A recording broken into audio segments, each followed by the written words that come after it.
Okay, it works. Brilliant. All right. As we see another goal from Cooks here. Another goal from Cooks here. And it does work. I have the ability to just pull people in. All right, who wants to be on the stream for a second?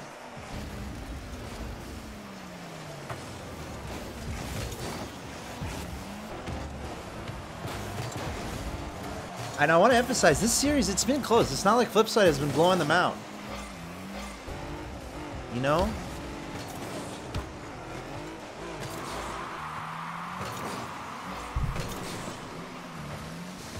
They're playing it very closely. Again, I don't think there's necessarily an easy match in this tournament from here on out. Oh, there's a goal from Yukio. Maybe a little fakey. Maybe a little fake. Who is that? Cooks here. I don't know why these guys keep just stopping on the field, but I'm telling you, it's not the wrong Discord link. It should work. I see people hopping in to the stream. Like, there are a lot of people joining the Discord. Oh, there we go. Cloudfield's got it in the Twitch chat. Oh, and actually, maybe I should, as we see a goal from Mystic. And actually, I'm going to copy paste that from Cloudfield. And then I can replace it in my dashboard.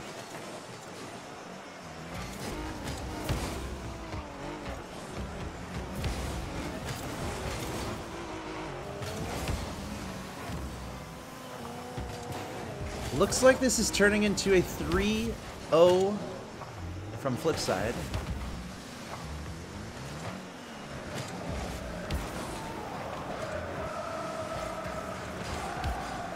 Pretty expected, to be honest, this early in the tournament. Like, guys, I promise this match wasn't necessarily expected to be, oh my gosh, all the way to the game 5, the closest series. No, I mean, this is kind of, we're in the stage of the tournament where these games are kind of expected of what the result's going to be. But hey, we're hanging out, we're having a good time.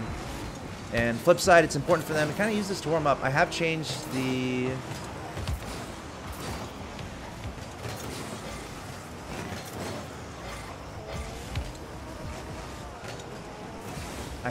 Discord link. I think it should be okay there in down below. All right.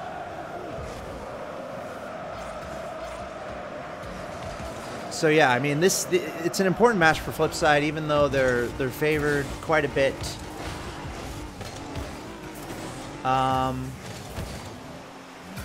It's still nice to kind of get the warm-up games in. Get warm, just play a lot of Rocket League. Again, this is a very long day for these guys, so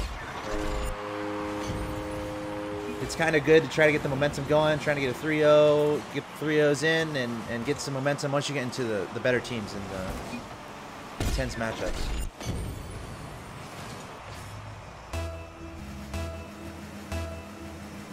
There's a lot of people in this general chat now. Okay, hold on. 1, 2, 3. We may or may not have Lethamyr on the line. Oh, hello. Oh, there he is. Hi. What's up, dude? Not too much. How about you? I'm pretty good. Watching some Rocket League. What do you think about this match so far? Not too bad. They're putting up a good fight against Flipside. I'm surprised. I know. I'm enjoying it. Apparently, they're really good on the ladder. But first of all, this is Lethamyr from Ghost. Lethamyr, you want to introduce yourself and tell everyone why you are so amazing? Oh, don't flatter me. I don't have to, man. It's all there. So I'm a player for Ghost. I'm one of the 3 players that are on this team for the last, what, year and a half? And I don't know, I played the bracket yesterday. We got to the loser semis, I think. You guys are awesome, honestly.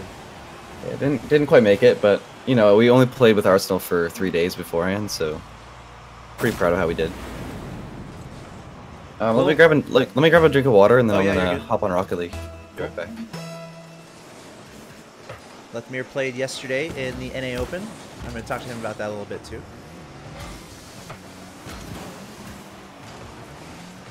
And Flipside should take care of this.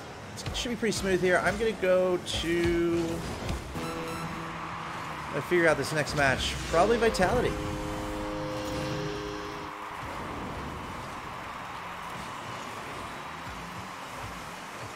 I'm not very good at navigating the bracket, I'll be honest.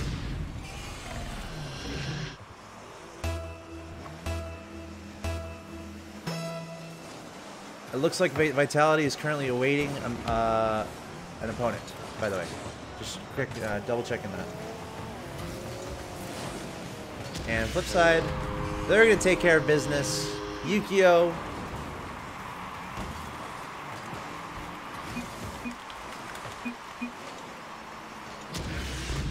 There's the GGs. Ooh, can I jump in? Please. Oh my god, it's working! Guys, I'm playing against Cooks here. Don't tell anyone.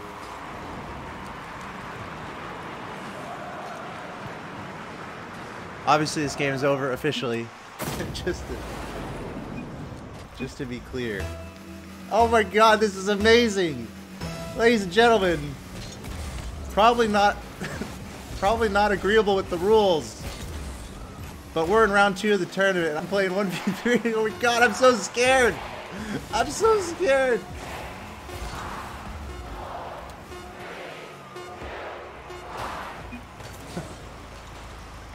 Oh man, that's just okay. That was. Are they gonna score now? All right, guys. Can we stop messing around? Jeez.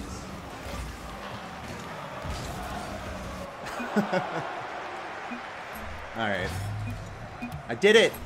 I hijacked a match, first time in history. Thank you very much. Anyway, let's go back.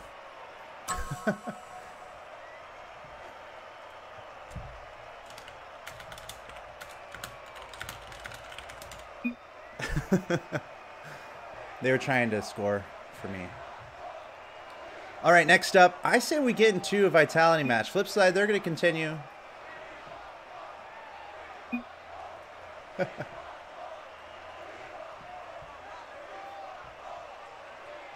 So, Axel, it appears to me I don't have your Steam. Oh, okay. Do you want to add me, or do you want me to add you? You can add me if you can find me. I think mine might be the only one when you search Axel Toss. It could be. Could be easier. I'll go through Gibbs. Yeah. How do I know? Okay, I feel like. Flipside won. By the way, 3-0. Oh, nice. Okay, so it was quite a fight, but they didn't pull a game out. Yeah, it was a good fight, but game 3 was pretty convincing. Kind of a blowout, but I snuck in the game at the very end because everyone left, and I got to play a little bit, so that was pretty fun. Oh, nice. Yeah. Hi EST, I said hello. Whoa. What was that? Eddie said poggers. Oh god. Hi EST, I said wasuyup. Flora said disable TDS. Oh no. What? Sorry, I'm hearing for some Hi reason. EST, I said yes. When people type. Session. Okay. Said and one NJA said. No, yeah. How do I turn that off? Okay, so go to the options button, the cog. Go to notifications. Hold on.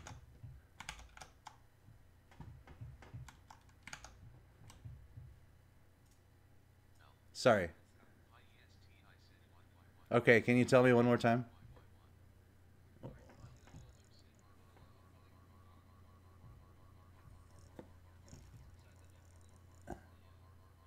Yeah. Settings, yeah. Yeah. They're all off.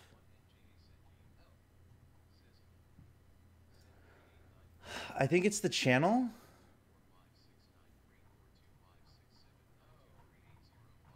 Cloud Fuel, help. Don't worry,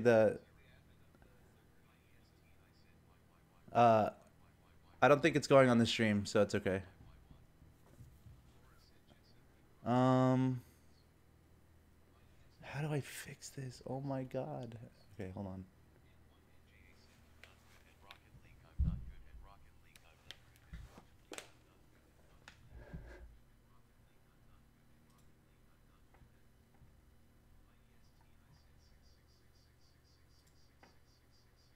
Oh my god.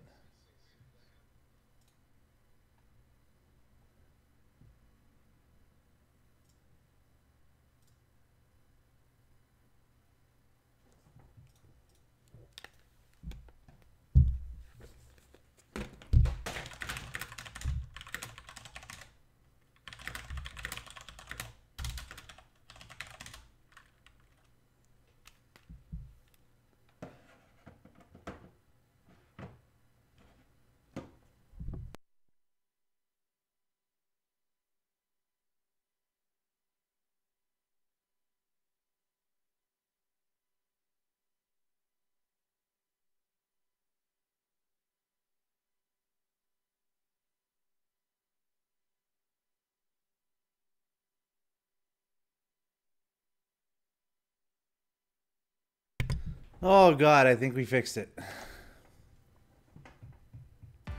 Okay. Discord, why do you enable things that should not be enabled? Why does Discord enable things that should not be enabled? Like, come on. I don't know. Discord. That should definitely be a off first. You know what I mean? Like it should be off at the beginning. Default off. There's other things that are default on that are ridiculous. But anyway, sorry about that. Thanks to everyone in Discord for throwing a party. Let's try to get into some Rocket League. Lethamyr is on the line. So I added you on Steam. Okay, perfect.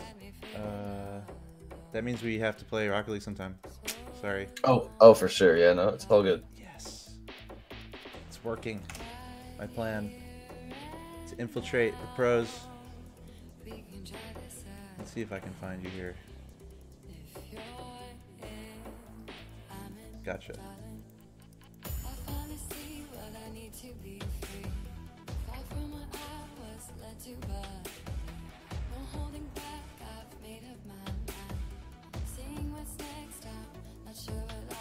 Okay, did you get it or did it work? I think I added you. I think it works. Okay. Sorry, I'm just testing my audio to make sure I'm not blasting.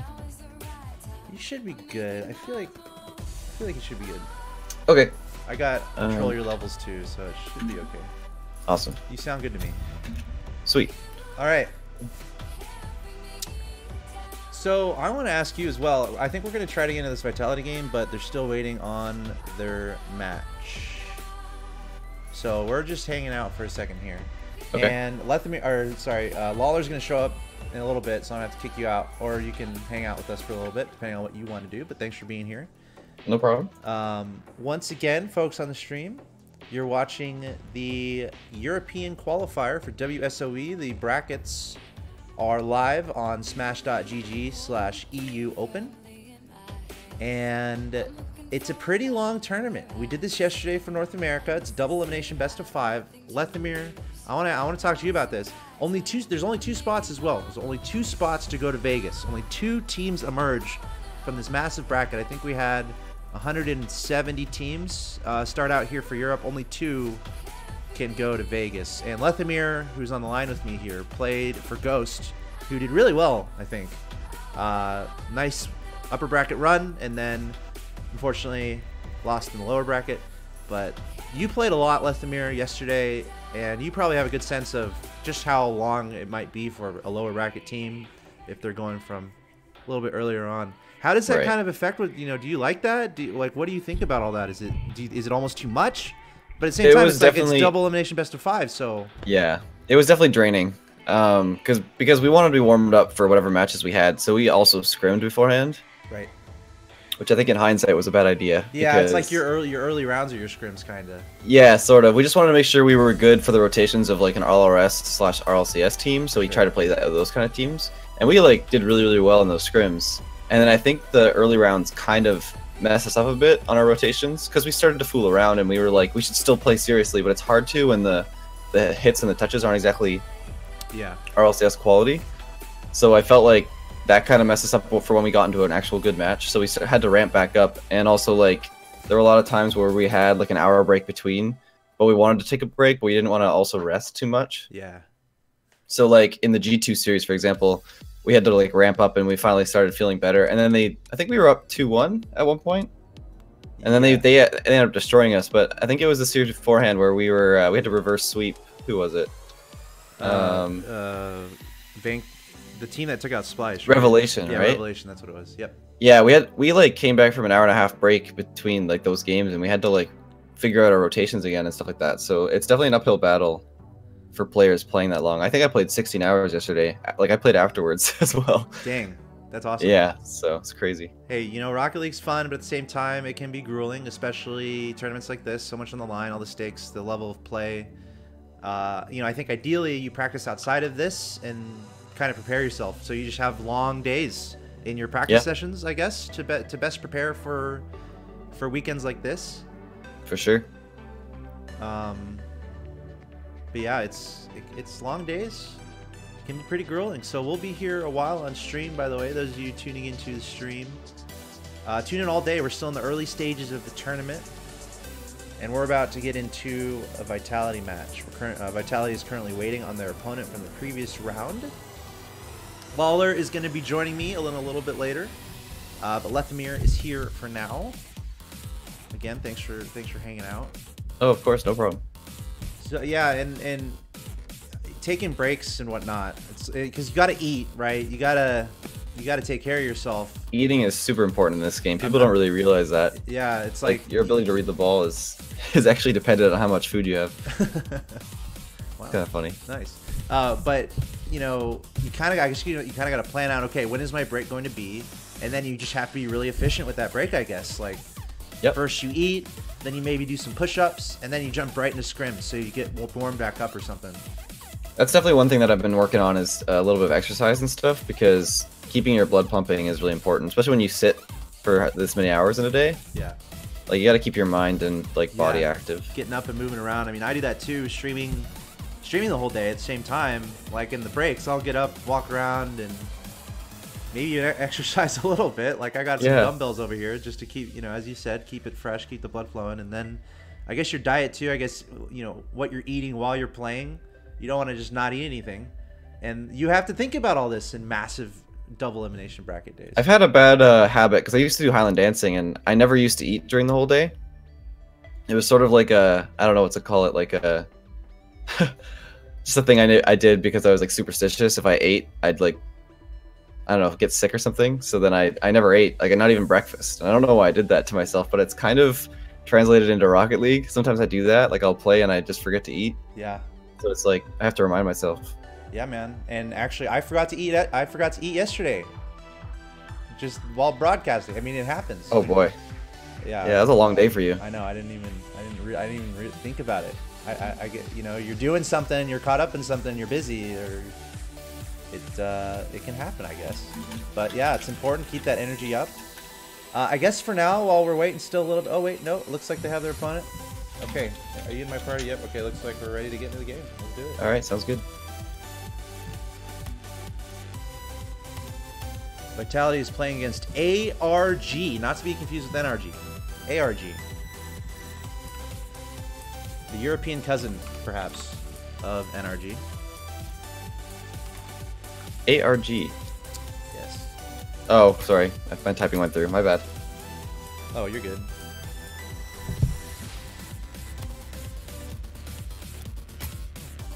Okay, it looks like the players have not joined the lobby quite yet, so let's take a look at this team. ARG is Steak, Danny, Anna, and GCR, and Clay X. I'm not sure who's playing.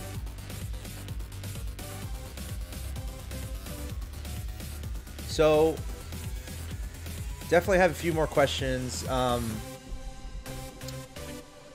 This match is about to start. I kind of wanted to pull people in who have questions for Lethamyr. Maybe we'll do that right before you go after this match.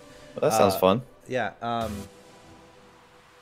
All right. Team changes, rosters, third man. Obviously, you guys, Ghost, just had a change, or you're currently working on it, I guess, with Arsenal coming in and playing for you guys. And then, obviously, we're about to jump into this Vitality match, and this potentially one of the biggest matches, one of the biggest changes of the offseason, one of the biggest news items in the offseason is that KDOP is playing for Vitality. So we have Pashi, he left, put a public message on Twitter about a week and a half ago, I want to say. And in comes KDOP. So that's KDOP, Fairy Peak, and Scrubkilla. Now Fairy Peak and KDOP are both French, so they're both from France. So maybe I think they've teamed up in the past as well, I want to say. Scrubkilla also, the rookie, the young gun from Scotland. And we don't know what's going on with Dignitas. Wasn't it Mystic? Wasn't Mystic with KDOP and Fairy Peak?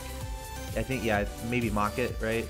Like season. Yeah, I saw a Mystic tweet out that he said the last time a Scotsman paired up with that's right, the two baguettes, they got to grand finals. Yeah, I think that was Amsterdam season 2. Yeah, but yeah, I mean, and meanwhile we have Dignitas, best team in the world last year, with just 2 people. I mean, you know, K-Dop's presumably is no longer with Dignitas, obviously, and is now with Vitality. So there's a lot going on. Lethamyr, what's up with all these changes? Talk about your team too. You know, like since like I don't know, season 3, I think it was after season 3, we've had these the rules where you have to have 2 players per team, and we thought that was when the roster lock like would stop being so crazy. But it seems that this is actually the most insane like roster shuffle we've had, even before that. And I think that people are trying to make the changes that will be the best for them in these lands that are like coming monthly, basically. So there's lots of opportunities to make changes before the locks happen for season 7, and people are just giving it a try. Like right now, Ghost, we've been trying out Arsenal for the last 2 days, just trying to see what can make the best fit for us. I think it was a decent move for K-Dop. Obviously, Dignitas were doing really well. It seemed like they were burning out in the last end of 2018. I'm curious to see if this move will be very advantageous for them, but I don't know. We'll have to see how Vitality does. Pashu was a pretty good fit for Vitality, like to work around Fairy and Scrub. So I'm curious to see if he can fill those shoes the way Pashu used to. You know, I mean, K-Dop is just so consistent. I mean, kind of like you, I guess. Just like a consistent piece of the puzzle on their team that is kind of reliable and can step up, and it's just good. You know, just good, really, really, really good at Rocket League. Right. So yeah, K-Dop is one to watch, definitely. So I'm curious. He's been on how many stages has he been on? Like, he's certainly a stake for best in the world, without a doubt, I think, especially in the past year and a half, 2 years. So, you know, I think he's certainly a staple. I think any team he's on can be really successful, and we'll just have to see. It's Fairy Peak is terrifying. He's incredible at Rocket League, and then Scrub Killer, arguably the best in the world, right? For sure. And then I guess they're all kind of ones players-ish. Maybe not. What do you think about that? Yeah, I guess you could put that into perspective. I don't like labeling necessarily, but you know, the point being their mechanics, their ability to pull off individual solo plays. Well, in my opinion, like people put these like ones players labels on people, but like in my opinion, like some of the smartest players are really good ones players in threes. Like they know how to position around like a team. You have to have the mind for it though. Like there are some ones players that I'm not gonna say chase the ball, but you know what I mean. Right. It's not like the same idea. Like it's not positioning wise. So, K-Dop, Fairy, and Scrub are all very smart positional and rotational players, so they should be able to work around each other a lot better, I think, than they did with Pashy. Although he was also a ones player, but I think in like a different manner. You know what I mean? Yeah, I mean, I think it clearly has the ability to be really good, but always the question is, you know, you talk about honeymoon periods in esports. It applies. I don't know if that applies to Rocket League necessarily. I don't know if it has as much, but the question always becomes, okay, how is this team gonna look with this very recent change? Like we've seen big changes up at the highest levels, and we just don't know how it's gonna pan out. Like a team could really work out well, but it might not. Like I think Vitality. For sure. I think it definitely does exist, like honeymoon period. And the positive edition of it, I guess, where it's like, okay, yeah, because like it helps right away. Rocket League is like a very big like trust thing, where you trust the players that you're working with, and the thing is you get used to things that players might not be able to get to, but then they do, and then you're not in the position for it, something like that. You know what I mean? So like when you start off, you're trying to trust everything that happens, so you're positioning perfectly. And then when you actually get like used to the team and you're like, oh, he usually misses those, or I should back him up in a certain way, but then he actually hits it, that sort of falls apart, if you know what I mean. So it's interesting. Rocket League is very dynamic. Yeah. Yep. I think that's pretty much it. Just how dynamic it is. We are in the lobby and currently waiting on the opponents of Vitality, and I can report right now that I am seeing the Vitality tag next to K-Dop's name in Rocket League officially for the first time, and this might be the first official broadcast here for K-Dop on Vitality, and what they're certainly hoping to be is a dynasty. Like they're wanting to make this is clearly a massive move. They want a championship team right now. K-Dop, Fairy Peak, and Scrub Killer. Is it the right move? I guess we'll find out. I mean, I think a lot of people were thinking, like last season, like just with Pashy, Fairy Peak, Scrub Killer, everyone's like, oh my god, okay, this team could be really good. But then you know, it's kind of an upgrade, right? Anything to K-Dop, I'm sorry, is an upgrade, probably. What I noticed, yeah, I know that's true. K-Dop is like, you can really honestly rely on K-Dop most in the games, so to have him replace anybody, you're gonna have an improvement there. I noticed that last season with Pashy, K-Dop, Pashy, Fairy Peak, and Scrubkilla, that Scrubkilla was consuming more boost that Fairy Peak usually had beforehand. So I think that he was struggling a little more. So it's curious. It's interesting to see if like they can rotate well enough to hold themselves with a high enough resource to do what they need to do on the field. All right, well, we're about to find out. And honestly, we're, for everyone watching, we're still early on in the tournament, kind of. We're kind of getting into the juicy matches here, but Vitality's certainly going to be favored here in this matchup. In fact, I would almost say they should probably 3-0 here. Like, we're still in that stage of the tournament where this is a high caliber team playing against, a team that we don't know as much about, which is fine. No, there's no easy match.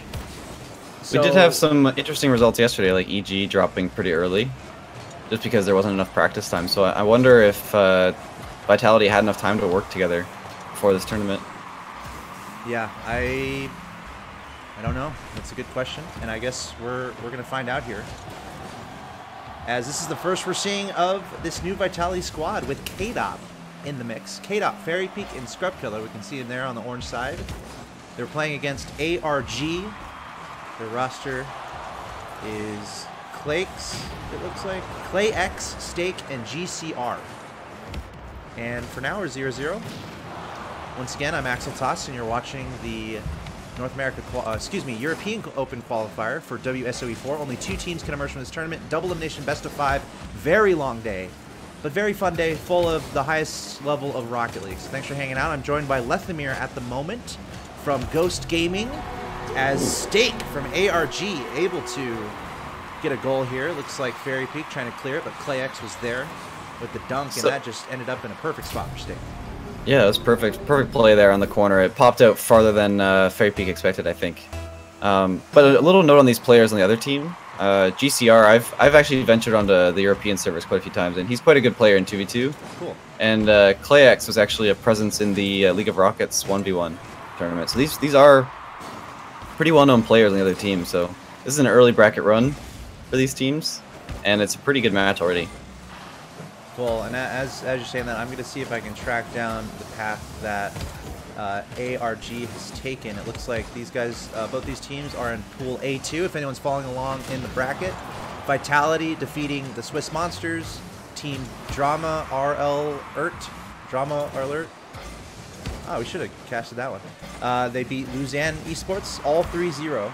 ARG went through Zephyrin, who was disqualified, and then they took out a team called Randoms, and then Rank X Plebs, 3-1. So Vitality currently undefeated in games coming into this point. But yeah, in the last game we saw Flipside against who they were playing in the round before. The first 2 matches were kind of close. The first game went to overtime. Flipside only blew them out in the last game, game number 3. So yeah, there's no easy matches here. Double elimination brackets. You have to stay super focused and serious on every single game. So, and as we can see, ARG currently up 1-0 against Vitality. So let's see what they do. K-Dop in the air on this new roster. Stake trying to push the ball forward on the orange side. There's Clay over to the middle. Pass attempt. Fairy Peak gonna break it up. And Lethamyr, we're not seeing anything too flashy yet. Perhaps what I'm seeing is actually ARG is outpacing Vitality at the moment, I would say. We've been on the orange half for most of the game here. And there's another goal. Do you think Vitality's still trying to get in the groove here? Like for you yesterday, at this point, what are we in, round 4? 3 matches down. What are you kind of feeling? What are you looking out for? Because you've kind of been through some teams you probably should have beaten, but then you're approaching these teams that are going to give you some trouble, maybe. You're kind of expecting that a little, right? Yeah, what I noticed was that the RLCS teams actually push up a lot more than these other teams, like on the field as a unit. So they're always ready to cut off anything. So you get used to this playstyle of throwing the ball over. But when you have a team like this, they're all sitting, like you can see there's 2 players in defense here. They're just waiting for you to hit the ball out to you. So you have to sort of mold your playstyle into a new rotation where you hold on to the ball a lot more and don't throw it away as much. It's kind of interesting how like the meta has changed in Rocket League. Like play a little bit more calm and collected, kind of choosing your shots a little bit slower. Yeah, like for sure. You can see that every touch that Vitality's making, there's not a follow-up. Oh, there's a good pass right there. But there hasn't been really much follow-up because there's a player in Vitality throwing the ball up the field, and then oh, here's some passes. There you go. Yeah, I get what you're saying. Kind of really choosing your passes rather than just playing all out, playing quick, and hitting the ball. Really choosing your passes, ball control, possession, and trying to find your teammates can be the best way to like put yourself ahead in these high-level games. And we, as you mentioned, we're seeing a few passes here, a few pass plays come out from Vitality with 30 seconds left. They're looking on the verge of going down 0-1 unless they can score pretty quickly. I'm feeling a little bit of a sense of urgency from this team as they're applying a lot of pressure right now. The ball has stayed on the blue side. We've seen quite a few efforts. K-Dop off the ceiling, sending it to the middle, but I don't know if there's enough time left here. 15 seconds. Looks like Vitality might have to play from behind in the series. There's a last second shot from K-Dop. 8 seconds to go. That's plenty of time. That's plenty of time. Perfect top left. Yeah, so the Vitality has definitely picked up the pace in these last like minute and a half here, and that's exactly what they needed to do. This is much better play. They're finding each other on the field a lot better. The first like 3 minutes they were throwing the ball away, like I said, and now they're starting to find each other across the field instead of throwing it forward. Unfortunately, it's not going to be enough. Running out of time. In fact, Stake putting one in. 0 seconds. So Vitality, it's going to go down 0-1. Wow. Best of 5. No easy matches here. And you can't really account this for Vitality playing poorly. I think the blue team ARG really stepped up. If they can hold on to the way they're playing and cut off those passes from Fairy Peak and K-Dop mostly, they can hold this ground, I'd say. And we see the titles there, monthly elite, monthly champion, rival series, season 1 challenger. So these guys have some experience. My tendency to join teams almost popped in there. Yeah, don't. I'm not a spectator. We'll pull a James bot. All right, here we go. Game number 2. For some reason, I typed a 1 in the scoreboard, and it's a backwards 1. Why would it do that? Come on, come on, man. As we see K-Dop score a quick one, Vitality falling in game number 1, getting off to a very fast start here in game number 2, right off the kickoff. Yeah, that beat there by Scrub was very important. I don't think the blue team expected it, so their second player or third player rotated to the left side, and they ended up getting caught out there.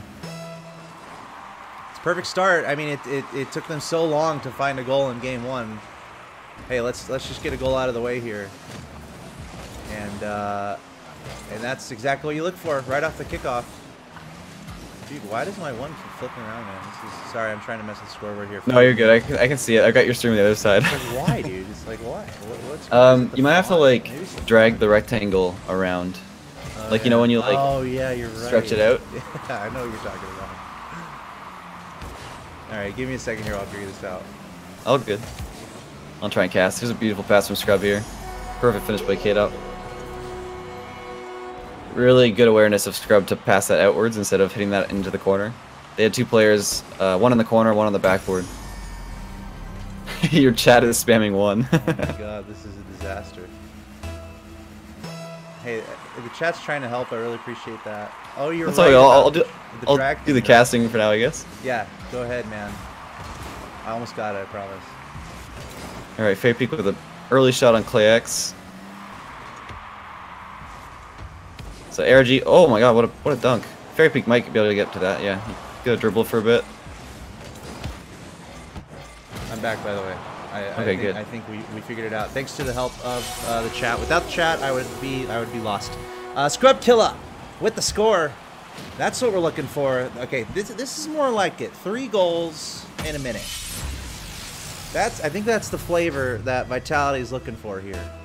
Every touch from Vitality has been a follow-up, so there's never been one touch and go. Like, this is definitely what they need to do to defeat a team like this. Just curious, why do you play on the EU server and how often?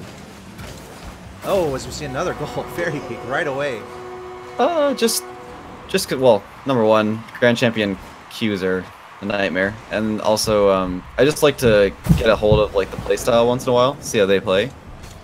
But the lag, and I feel like how's the latency? Oh, it's been pretty bad. Like, it used to be like 100 ping, now it's like 140 for me. So I can never see the ball, but it's more just to like get used to rotations, more so. Okay. I don't expect to win any of the games, but As Clay X answering, 5 goals total, and only a minute and a half down in this game. So that's a lot of scoring coming in. I like the fight here from ARG, not giving up just yet. So why the GC times aren't great? Like, you mean like it just takes a while to get a match? upwards of 20 minutes. Like if you're top 5 in the leaderboards, man? like yeah. I thought it was bad at here in Champ 2. I'm waiting like 5 minutes. You're telling me it gets worse? Oh, it gets way worse. We gotta mess with 6-mans. They're too. Get rid of 6-mans because everyone's playing 6-mans. They're not playing on the ladder. No, that's probably not true. But. Yeah, I feel like if there was some sort of system in Rocket League to follow that sort of system, like Rank S with comms, like if they improved their audio quality and the the mics in game, the client, yeah. Yeah. Well, Fortnite does pretty well with it, and it's the same engine, Unreal Engine. I don't know. It's just funny to me because like Rocket League is one of those games where like communication is so important, and yet the game itself doesn't really have the quality it needs to allow for that. Yeah. To allow for it, yeah. Okay. Well. Good cut by Fairy.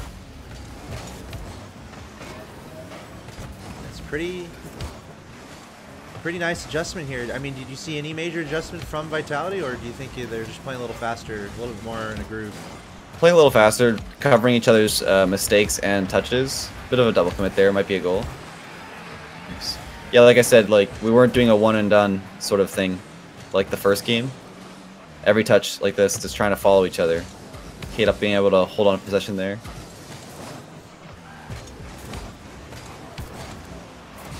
If you're just now tuning in, this is round, I believe it's round 5 of the bracket. Actually, double check that really quick. We're watching Vitality against ARG. Vitality undefeated coming into the series, but they lost in game 1. This is a best of 5.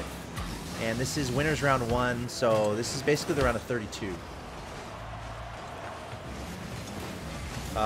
Sorry, this is the round of 16. Is this still in the pools or is this final bracket now? This is final bracket, round of 16, upper bracket. The winner of this plays the winner of Method and Aeriality. I'm thinking we do that, but PSG against Savage might happen as well. We see Scrub Killer in the middle. Nice pass. I believe PSG didn't make any changes this season. It was I think you're right. Still, yeah, it's still I think Fruity. Savage is the same as well. So PSG and Savage might meet up. I would say Vitality against either. It looks like I guess ARG or Vitality here against Method or Aeriality. And Savage did they promoted, right? If I'm remembering correctly. Yes, they did. Yes, they did. Savage is an RLCS. They're an RLCS team. I'm curious to see who picks them up this season. Yeah, we'll see, and we'll see how they do in league play, I guess. Also, Vikings is the old Fnatic roster. They're playing against Secret right now. The winner of that plays probably Flipside Tactics. So everyone knows what's going on. If you want to keep up with the bracket, it's at smash.gg/EU Open. And again, this is round of 16 in the upper bracket. Lawler's going to join me probably next. I think I saw him hanging out in the chat. Lethamyr is with me right now. We got the two LR people, Lethamyr and Lawler, hanging out today. And my buddy more. Adam. Yeah, maybe more. We'll see. And Lethamyr, you're welcome to hang out for a little bit if you want. Appreciate it. Come back later, you know, whatever you want to do. Yeah, I might actually have a recording in a second, so yeah, I'll pop in. I'll pop in afterwards. I see everyone in the general chat in the Discord as well. We'll try to get some of you guys involved too. So get your questions ready, or as we see Vitality taking game number 2, 5-1. That's more like it. Falling in game 1, but bringing it back here in game 2. We got a tie series in this best of 5. Convincing lead by Vitality. It's kind of exactly what they need, and I guess Mr. Game 5 over here How does your mentality kind of change depending on where you are in the series? Like, what do you try to focus on, especially if you're down like 1-0 or down 2-0? What's kind of going on there for you? Take each game as it comes. I think that's like the best way. You don't really think about how much you're down. You just think about winning the next one. So, I don't know. It just doesn't really affect my mentality. It might affect my teammates. I don't know. But I just play each game and try to get the win. Try to adapt to the plays they're making. That's about it. Do you think you're the most vocal in comms, or are your comms with Team Ghost that vocal? I am definitely. I think I'm the most vocal person in North America, just because every time I play like rank S and I see someone on stream, everyone's like, "Does Leth talk too much, or is that just me?" Hey, that's good, man. That's good. That's awesome. Oh, yeah, man. I definitely like pull an IGL sort of thing with comms. I try to anyway. Yeah, I think. Obviously, comms, we were just talking about, they're so important. And I guess having a cadence on the team, that's a big part of chemistry, kind of figuring that out as soon as possible. So you can play the best you can. I don't usually use comms because I just solo queue grind because I'm not good enough yet. One day. All right, here we go. Game number 3. I think sometimes my quality of gameplay, like, dwindles a bit because I'm so focused on the entire field. So I think I need to work on that. What do you mean?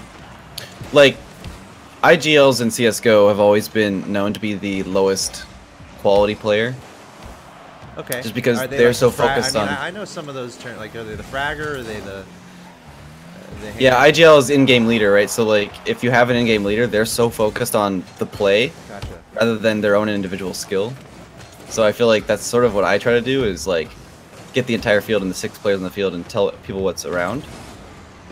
And then sometimes I lose focus of what I should be doing in that situation, so I need to work on that. Like I just need to make sure I'm doing everything consistently. Yeah, like balancing your IGL role with your personal, like your mechanics and your gameplay, I guess.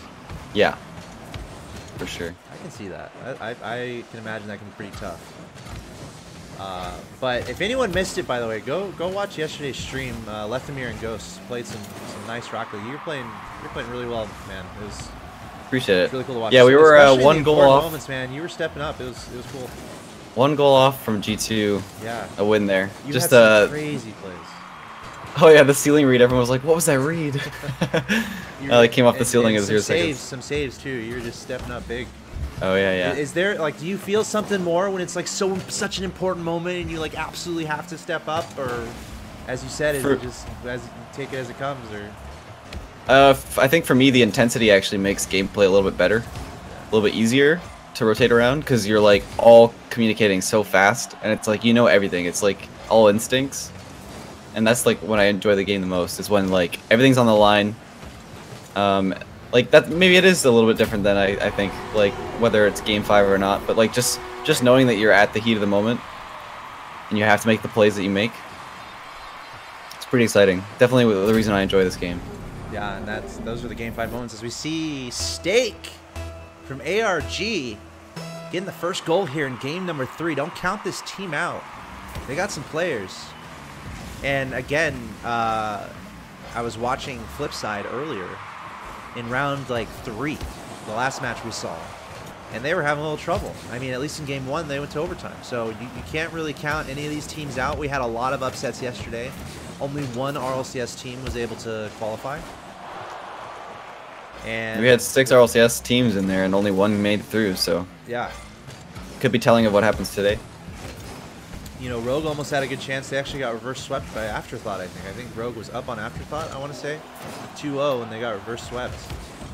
And then they also dropped Perfect Storm, was it? In the lowers? Right. Yeah, that sounds right. And then Afterthought went on to get a spot. So, very interesting developments yesterday. We'll see what happens here today. Vitality, the news of the day, of the season, of the year so far. K-Dot is now on this roster. Scrubkilla scoring here. 2 minutes and 14 seconds to go, and that's a pass from K-Dot to the middle.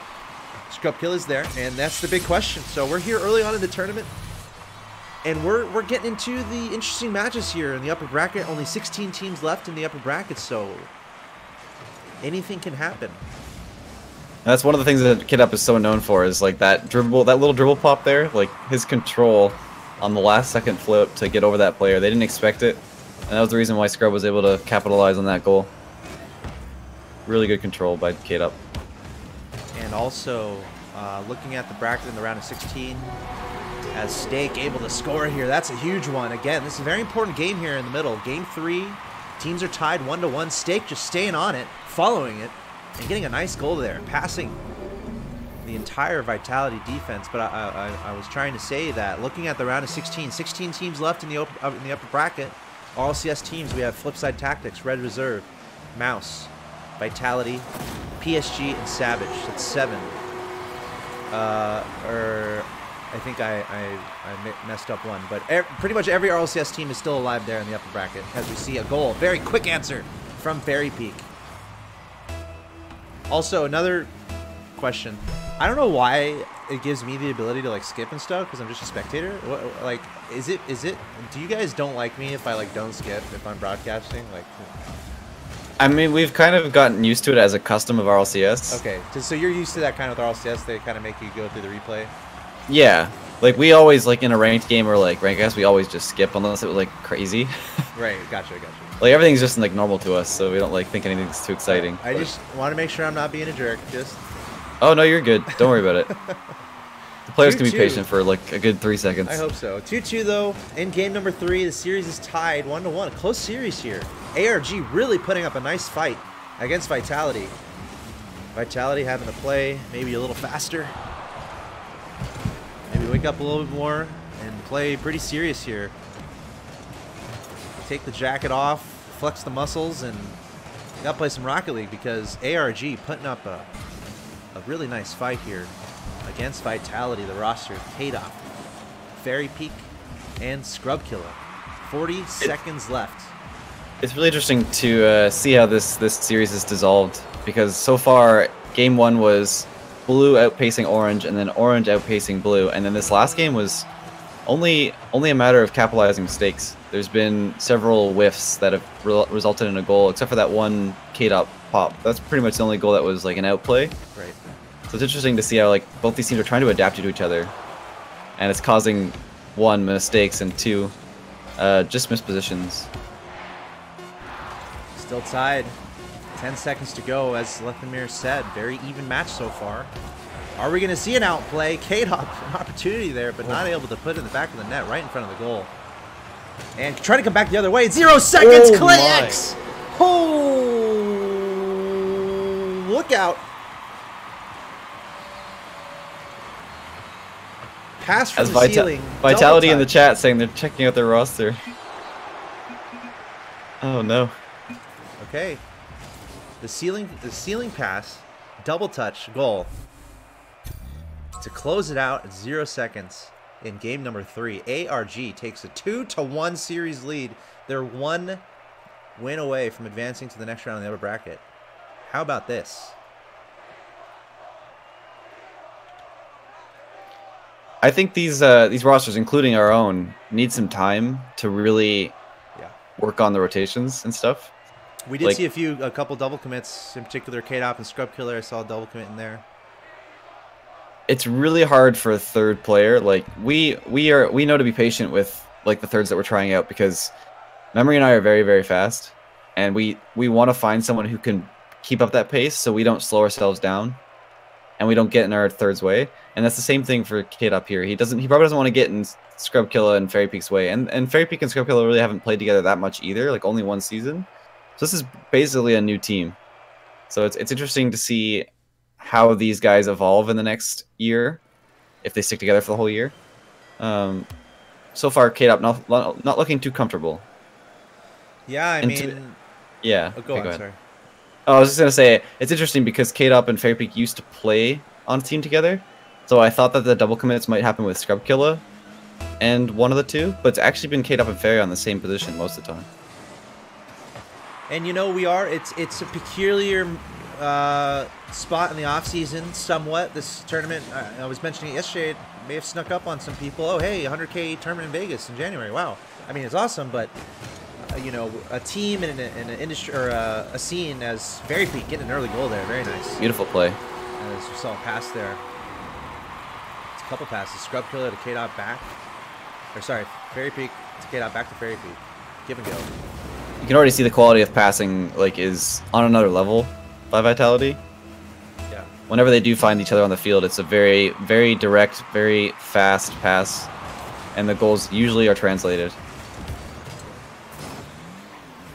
Yeah, that's exactly how they wanted to start things off.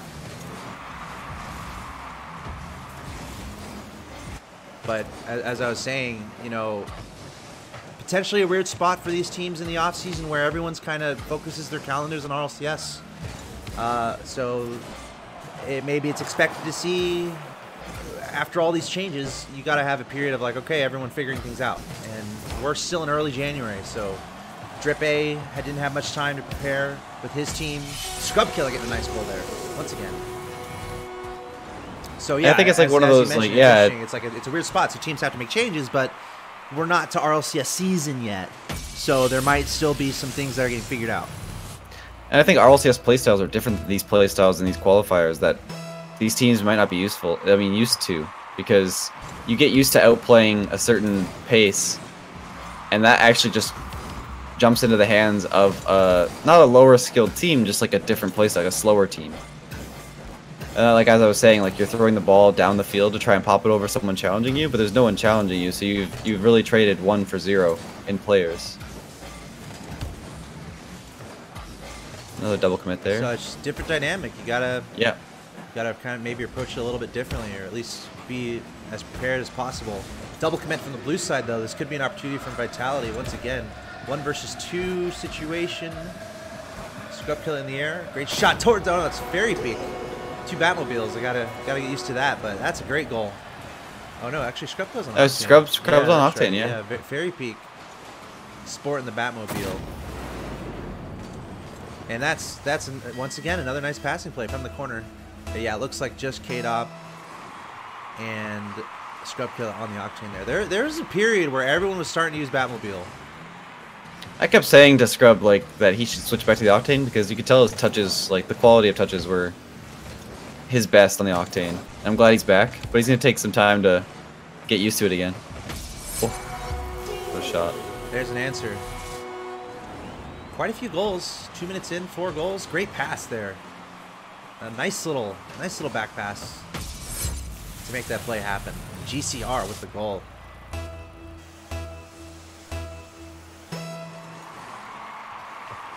All right. Vitality certainly stepping up. Again, Vitality, they have to win this. It's potentially a must-win situation. Update from Cloud Fuel. Vikings and Secret are tied 2-2. Game 5. Vikings is the Fnatic roster. That's such a tough matchup. They're both awesome teams. I imagine most games might go to Game 5 in this this day, just because of how close teams are in skill. What do you think about, some people are saying, commenting on just the depth of skill that we're seeing in North America, how there's a lot of teams that are just good. That's why we saw so many upsets. What do you think about all that in Rocket League right now, even on the Europe side of things? Given that we have our established RLCS team, so on and so forth, but then are we seeing more teams that are getting better? And, what are we to do about it? Yeah, I think NA has definitely closed the gap on EU. I don't think you can no longer say that EU is better than NA objectively. I would say like the skill is definitely the same mechanics wise, just rotations are different, so any playstyle could outplay the other. So it's really interesting to see how this next RLCS will happen, or play out, just because we got an NA win last season. Could happen again. We never know. And it was almost barely an NA win. That was a lower bracket round 1. That was a crazy run. From Cloud. 7 wins in a row, was it? 6 or 7. Yeah, actually I think so, because the 2 matches in the grand final. Yeah, that was barely a North America win. Just a crazy run through the lower bracket. But yeah, I mean that's a good point. It's interesting you say North America has closed the gap, but hey, that's it. I mean, what we saw yesterday kind of speak towards that. Just how much skill there is. Yeah, and that we don't know about, I guess. Just look at the rosters of Season 7 for North America. You can just tell the competitive edge is just so much higher. than it was last season, and we thought it was already reaching that in Season 6, and we just saw such a ramp up in teams like G2. You've got Chicago, Rizzo, JNAPS, insane roster. Yep. I said when we started scrimming them, we were like easily could be a top 2, top 3 team for the season in the first week of scrimming with them. How were the scrims? Oh, they were good. They were like pretty much even, but like just their quality of passes, their rotations, they were so clean. Like they obviously have to polish up, like every team has to, but to be able to mold into that kind of unit within a week of scrimming, the quality of players is astounding. So I'm curious to see how they do this season. Yeah, it's amazing to see the skill that's developing in Rocket League esports, from juggernaut teams coming together to newer teams popping onto the scene and showing what they got. Trying to get a late answer here again. Remember in the last game, ARG was able to score with 0 seconds left to take the win. So you don't want to be too safe here, Vitality. Yeah, 5 seconds is a lot for a high-level team to make a goal happen. Yeah. Let's see what happens. Can ARG tie it up and set it in overtime? Fairy Peak right now with control, sending it straight to the ground, and Vitality evens up the series. Gotta look at the chat real quick, see if anyone's getting nervous. Anyone getting nervous there in the chat? As Cloudfield reporting of the Vikings taking out Secret by a score of 3-2.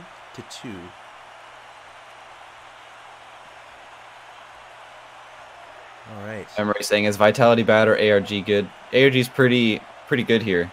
They're making good rotations, cutting off the Vitality players when they don't expect it. Definitely a lack of pace by Vitality at the moment, but as you can see, they pick it up when they need to, when they were down in goals. I love it, man. I mean, hey, people watching, you never know what you're going to get with the massive double elimination bracket, but we had 170 some odd teams sign up, and based on that, there are going to be good teams across the board. There's no such thing as an easy match. There really isn't. We saw Vitality we saw Flipside earlier having a little trouble, but they were fine. But now Vitality falling 1-2, and here we are in the game number 5. The deciding game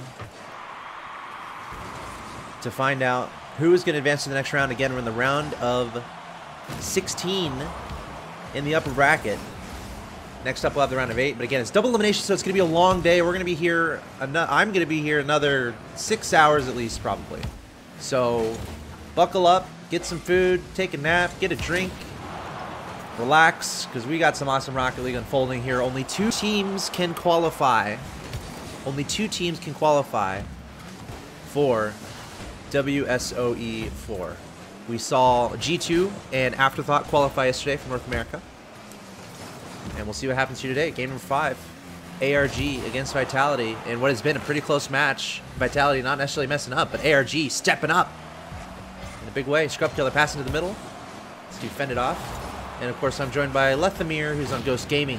He played in the North America qualifier yesterday. Thanks for hanging out, Lethamyr. Of course.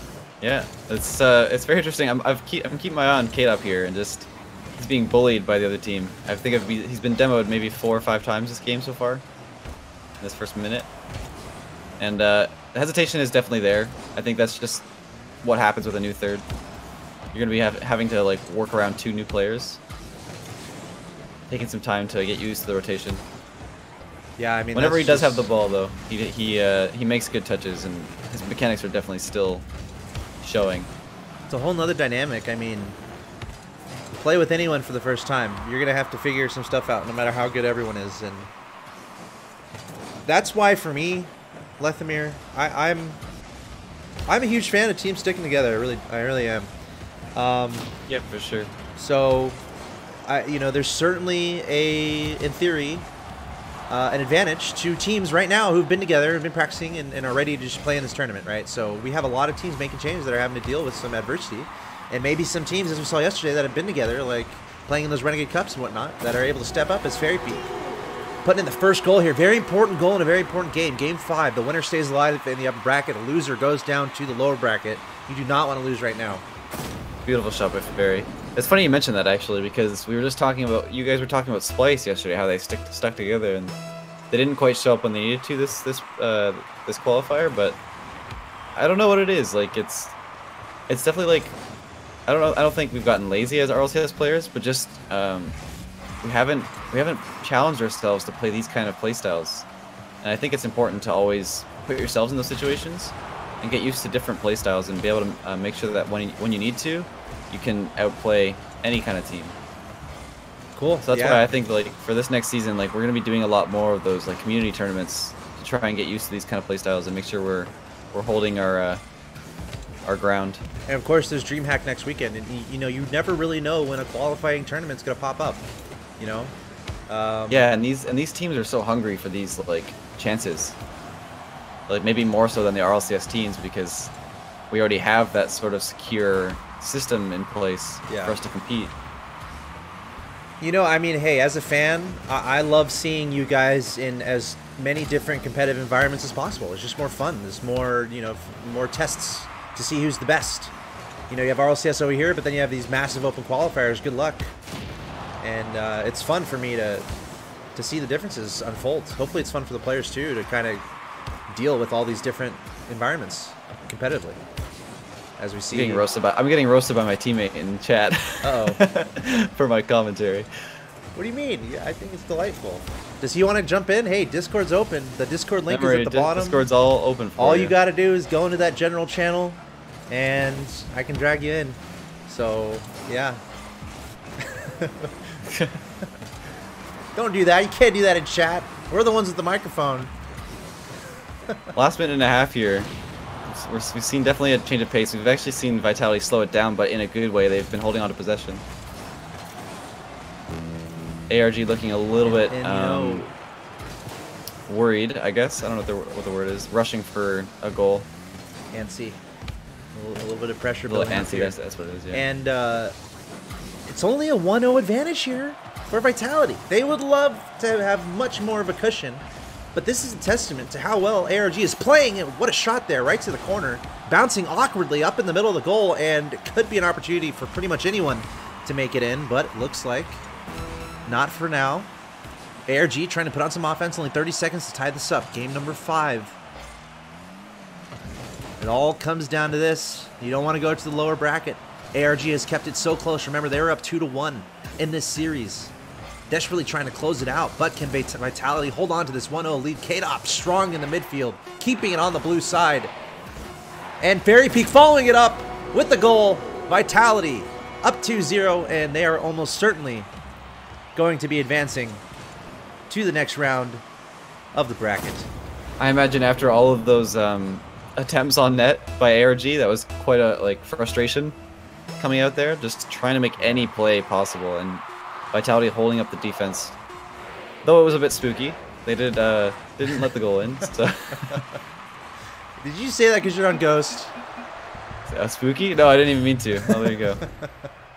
That's funny. No, that's a beautiful adjective to describe what was happening there for Vitality. But they are resilient and they prevail. Okay, Vitality moving on to the next round. Now, we're going to go to a quick break. Next up, we're going to jump into Flipside versus the Vikings, and that's going to happen pretty quick here. We're not too far away. Appreciate you having me, by the way. Yeah, thanks for being here. I wanted to see, if anyone wants to ask Lethamyr a few quick questions, and you can be civil and you know, genuine, respectful on stream, or what have you. Go ahead and type something in Discord, and I'll drag you over from general voice into Casters Live. If you want to say something, if you have a question, if not, no pressure. We'll give about a minute or two here with Lethamyr before he takes off, and then Lethamyr, I want to say thanks again for hanging out. Let's see. There's some pictures. Let's try this out. Should we try this out? Sure. Zephyr. You're in the hot seat. Zephyr, hello. What's up? How's it going? Hello. I'm good. How are you guys? Pretty good. Anything you have a question for Lethamyr? How do you think Vitality's playing with the new roster change? Definitely, like with any roster change, I feel like it's definitely a little shaky off the start. I don't know personally if they've practiced or scrimmed with them for how long or whatever. I know it's been in talks for a while. There's a bit of a leak that happened, but sometimes rosters like Drip A jumping over, like you just jump into this roster expecting something great, and so I think it'll be a while until you see like that team come into fruition. So definitely a great idea to jump into a roster change now before the RLCS season starts. They're still obviously they have the skill and the mechanics to beat these other teams. Close game 5 win there, but lots of time to improve. Yeah. Yeah. Cool. Zephyr, anything Thank you. else before we let you go? No, Well, hey, man, thanks for your question. Thanks for hanging out. Enjoy Thank the you. rest of the show. you do. All right. That was Zephyr. And let's bring in... Man, someone asked a good question in the chat, but I don't see him in the voice channel. Let's bring in Twiggler. Twiggler, eh? I know Do you him. know Twiggler? Hey, okay, we I have think Twiggler. he's one of your mods, I think, isn't I think he? he might be too. I'm sure he's a great guy. Twiggler. Oh, hey, what's Hey, up? man, how's it going? Hello. Good. How are you guys? Good, Good. good. You got hold on. a question Let for me mute me, my Lethamyr? football stream. So. Okay. Oh yeah, Wow. the old NFL, right? Yeah. The Patriots are killing the Chargers right now. Ooh, dang.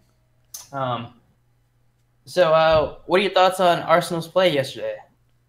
I think he was really fitting really well with us. There were a few mistakes, like I said, these thirds that come into like 2 players who have played together for a long time. It's gonna be difficult for them to rotate around. So hesitations are definitely going to be a factor. Feel like we didn't underperform by any means, but I think we felt like we could have been one of the 2 teams that made it. So a little disappointed, but like we said, we only played with them for 3 days beforehand, so lots of time to improve. We're feeling pretty I good thought with you them. guys played great. I mean, Yeah. having such less preparation time and whatnot. Like You think nerves was a factor for Arsenal at all? I don't think so. He's it's funny. He like watched anime before every series just to like relax. I guess like he just like I don't know. He de-stresses himself or something. Oops, I just revealed that. My bad.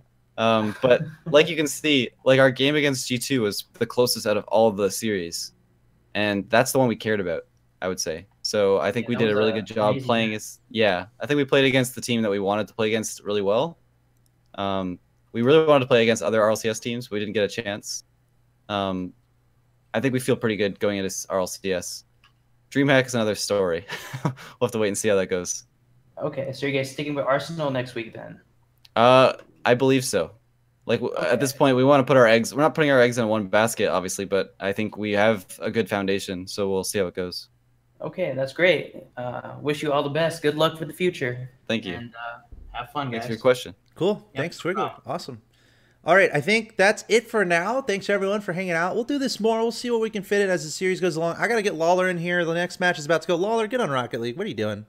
What is he doing? All right, I'm gonna man? step out. Yeah, hey, Thanks a thanks for lot. hanging out. That's Lethamyr from Ghost. Any shout outs, any plugs, YouTube stuff? You've been doing YouTube. Yeah, Talk just about- I guess if you search up Lethamyr on YouTube, I got daily content going, and I stream once in a while, but it's more so YouTube at this point, doing some like funny videos, rankcast videos, which is like competitive, and then ranked videos and stuff like that.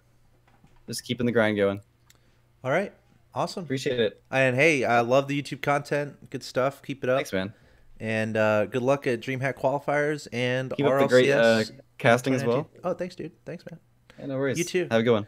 See you, man. See ya. All right, that was Lethamyr. Sweet. All right, we're going to take a quick break. When we come back, it's going to be Flipside Tactics against the Vikings. That's the old Fnatic roster. So stay tuned and play some music, play some tunes. Going to be really fancy with my production and bump it up as I'm speaking.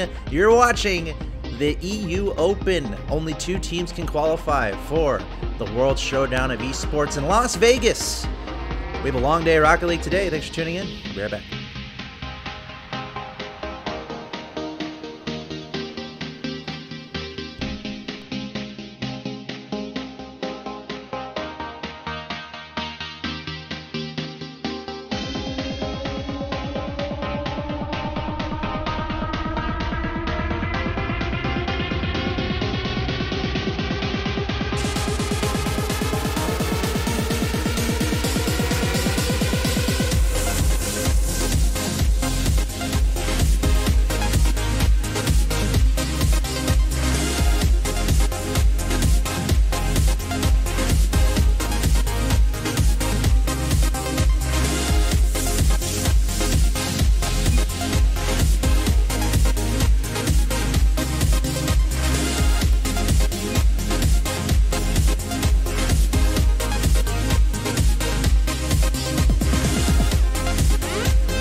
right, we're getting straight into another game here. Ladies and gentlemen, this is game 1. We're 0-0. And we have Flipside Tactics going up against the Vikings. That's the old Fnatic roster. And I am very pleased and privileged and honored to be in the company of someone, I think. Lawler. Yeah, I'm here. What's up, yeah. Dude? We got Lawler on the line. Everybody. Legendary RLCS commentator. Why don't you introduce yourself to I mean, legendary is an overstatement, a grand overstatement. Nah. But first things first, chat, is Axotas's mic still super quiet? Please let it's me know. interesting because yesterday it was super loud, so I was trying to actually make it. You sound good to me. I just don't know how it's coming across stream. I know OBS Studio's been kind of weird, so you might need to bump that. So we're gonna fix like all the issues that chat's been having with your stream production. Well, that's good. And we're just gonna bump it up another level. It's gonna be great. I like it. Also, chat thinks I'm cute. I'm okay with that. Thanks, chat. Boom. Yeah, it was a little loud yesterday, and Streamlabs failed on me today, so I switched over last second to OBS Studio. Production delights. Rough. So now, kind of going with it, but for now, it seems pretty smooth. And yes, appreciate any feedback to make sure anyone watching has the best Rocket League viewing experience possible. Yeah, just kind of coming into the match, checking out how teams have been playing. Flipside just 3-1. To be honest, did you guys show that one on stream? We showed the one before that. Yeah. Okay. Yeah. Okay. And then Vikings x Fnatic 3-2 to Secret. So Secret had a roster change as well. So close match there. This should be easy for Flipside, not to be Fnatic by any means. It's just they play really slow, very defensive, and have struggled for quite a while. But they're not Fnatic anymore. I gotta stop calling them that. Vikings. It's gonna take some while to get used to it. Yeah. So I don't know. This should be a cakewalk for Flipside, in my opinion. But with what we've seen so far this weekend, it's anybody's match. So could be fun. Could be fun. I know, and I'm looking at the bracket just to give a bracket update to everyone, kind of keep everyone frosty on what's going on. You can stay tuned to the bracket at smash.gg/EU Open. Right now we have 8 teams left in the upper bracket. These 2 teams, Flipside Tactics and Vikings, we have Red Reserve playing against Mouse Sports. God, so many amazing, intense, incredible matches. We see Mummy Snow tying it up. That's what we're looking for. You know, this team, they've got the pass plays. They can do some pass plays. Maestro. That's all him, though. That's a solo play. Getting that pass right to the middle. That's an actual style pass. And Mummy Snow finishing it off. I mean, that's just really bad defense by Flipside, to be completely honest. I mean, you got Yukio flying across the midfield. You've already got Mystic in net, and then Cookster's rotating back, too. The other person who should be going for that is Mystic. Mystic's already in a good position. He needs to move back and just challenge it. Been seeing some sloppy play from a lot of teams already.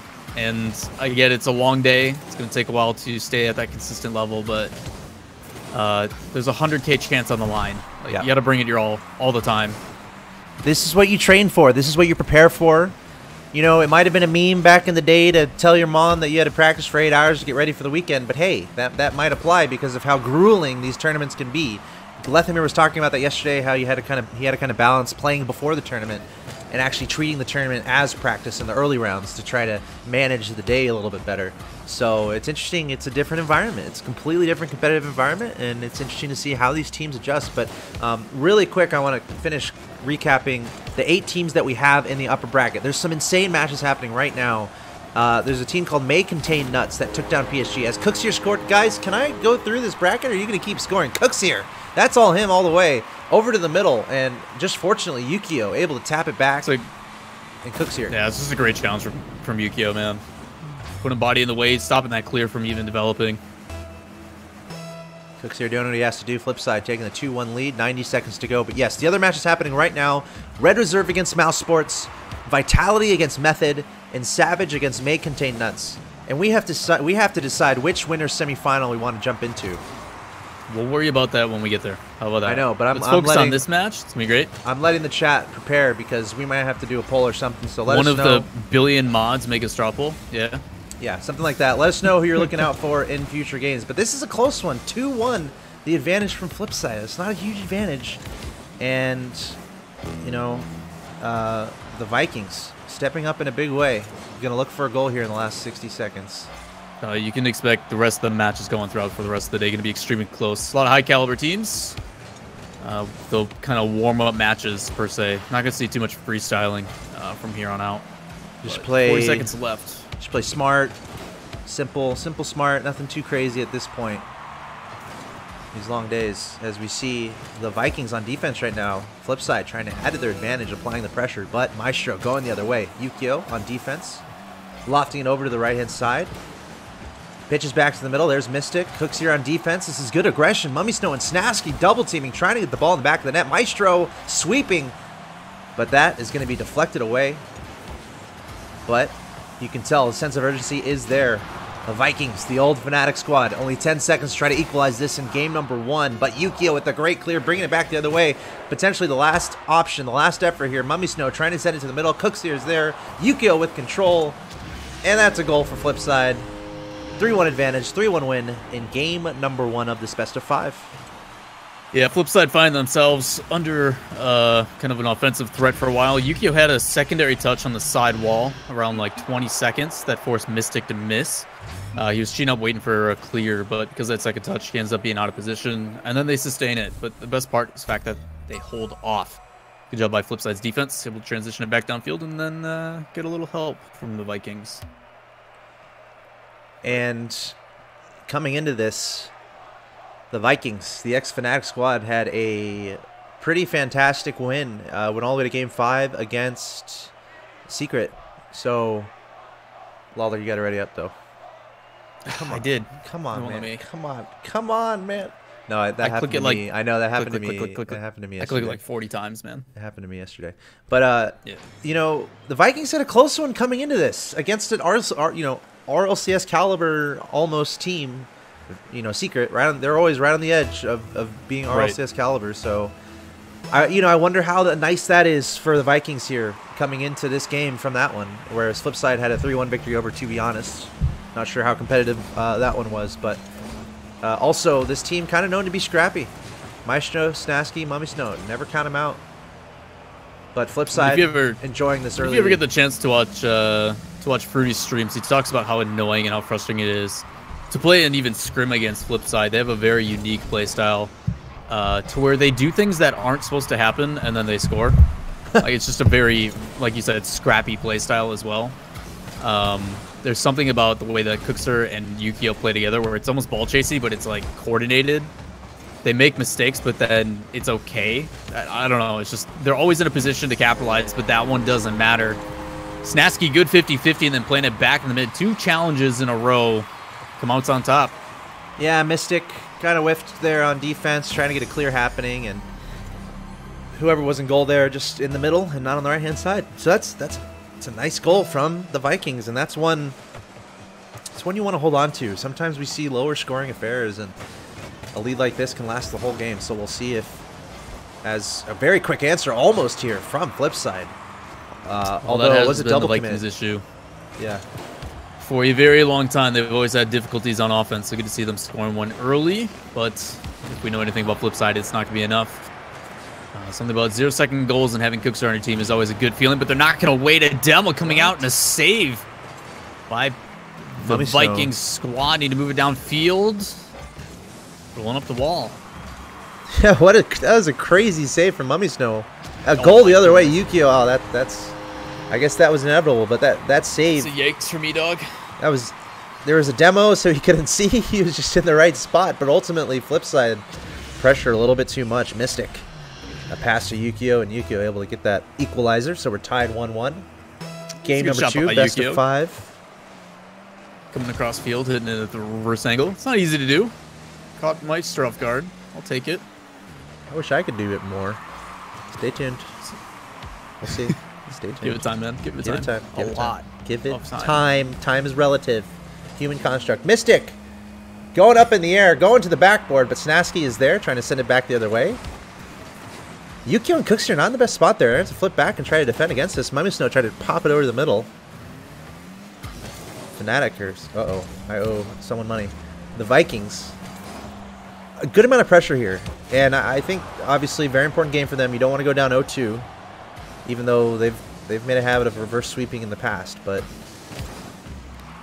definitely a very important goal. This next goal, very important here to give this next team the lead. Still a lot of time on the clock, not even halftime yet. I mean, we're approaching. But one thing to notice, too, from Fnatic is the fact that they're actually on offense. Not Fnatic, Vikings. Ha! It's going to take me forever to get used to that, What man. do we do? We get it all out now before the RLCS season. Vikings. Man. Well, no. I Yeah. mean, what if they get picked up? But anyway. Exactly. So I get Fnatic out of the way, and then they'll be a different team by then. So it won't matter that I'm calling them that. But they've always had issues on offense, so I'm glad to see that they're able to move it downfield and actually sustain it. In the past, it's always been like, okay, we hit it at the net, and then we all fall away. So good to see that a roster sticking together is having some success in areas that have troubled them in the past. They were one of the only 2 rosters to stick together, obviously, after last season. And they had a pretty successful season, I think a lot of people would say. Dignitas, the only other team not to make a change from last season. Or, the season before. Right. Do you know who the new third is? For who? Dig. Dignitas? Could be me. Turbo was tweeting. He asked today. He did tease an NA transfer. Saying that he needs a third. Oh, did he already reveal that I'm Gibbs was moving a to Sweden? plausible option as Okay. well. Gibbs is the best player in the world, so it makes sense. No, we gotta make an NA team if we're gonna do that. But Snasky, that's exactly what they're looking for. The Vikings, look at these cross the field passing plays. They can be really good with Mummy Snow popping it forward and Snasky just timing that beautifully right in between Cooks here and I believe Yukio in the net. And this is a very important advantage. Only 86 seconds left here, and a 2-1 advantage. Down 0-1 in the series for the Vikings, so they would love to hold on to this and add another. Mummy Snow, great double touch. Off the kickoff, served it to himself. Yeah, not sure what happened with Cooks on the back end there. Mystic played for the heavy cheat up. He was pressuring really well. Unfortunately, it goes on pass, so nobody challenging Mummy Snow. Just has a kind of a breakaway attempt right at it, but not sure what happened with Cooks. Cooks is in the back corner. It's his chance to go up and challenge that. I think he just like feels backflipped or something, but should have came across. That should have been an easy save for Cooks there. It happens sometimes on the kickoff, and the Vikings taking advantage. 3-1 victory with just 60 seconds to go, and look at the pressure they continue to apply. Snasky and Mummy Snow both with an opportunity to send another ball towards the net, but now Flipside coming back the other way. Mystic in the air, retrieving a pass from Yukio, sending it towards the goal. There's Cooks here again, left-hand side. Good call off from Mummy. Yeah, Mummy Snow able Snasky was up for that. Mummy was already in the air, challenging. Just backs off, goes back on the defense, trying to avoid double commits as much as possible. And he's playing it patient. I mean, you're up by 2 with 30 seconds left. There's no reason to force it. Play it slow, make someone come and challenge you. Kills a lot of time. You're talking 10 seconds gone again. Yeah, you just gotta kind of be relaxed, play a little safe when you're up 3-1, and that's exactly what they're doing. Keeping the ball on the orange side, and that's what they gotta do, and only 15 seconds left. Flipside having so much trouble finding any offense whatsoever. Finally, it's on the blue side of the field. Mystic pushing it to the middle. That was an opportunity from Yukio, but he missed. And that's gonna do it. For game number 2, we got a tie series, and I'm not surprised, to be honest. We knew it'd be close. Yeah, a lot of the reasons why is just by Vikings positioning right now. They're not really challenging really hard. They're actually spreading the field quite well, spacing out a lot, which is enabling them to basically be in a position where at some point someone on their team is going to be in a position to defend. So they're basically enabling the fact that Flipside can move downfield. They're okay with it. But then when one challenges, the other two in a good position to follow up immediately. And that's what's allowing them to transition back onto offense. So they're basically playing Flipside's game, but better. It's great to see. We'll see if they can keep it up. I feel like, is Flipside, are they the clear #1 in this tournament, you think? Among all the teams that signed up? That is a weighted question. Bring it on. Yep. Look out. I mean, they're the #1 seed. So are they a clear yes. favorite? I don't think there is a clear favorite in open qualifiers. I don't think it works like that. I'm very excited to see. I might need some updates on some matches happening, by the way. Mouse against Red Reserve. I am so curious about that match. I'm surprised PSG dropped to main contain nuts. They're playing Savage right now. I wanted to see the PSG versus Bluey rematch. I know. I was looking out for that for the stream, PSG against Savage. But alas, upsets Happened yesterday, and they're happening today already. And here we are, game number 3. We're tied 1-1 in this best of 5 in the round of 8 of the upper bracket. Only 2 teams emerged from this tournament to go to Vegas. Yesterday it was G2 and a team called Afterthought who qualified. I mean, the craziest thing about Afterthoughts was Mist was a fill-in. Like, he wasn't part of their dedicated roster per se. Yo, here it is again. Watch this spacing from Vikings. So shot from mid, good follow-up, and then immediately Snasky again afterwards. Love it. Mummy Super Snow clean. with the initial dangerous pass to the middle. Maestro with the threat of the shot, but then Snasky sweeping. And there for the rebound. And that's a goal for the Vikings. Less than a minute into the game here.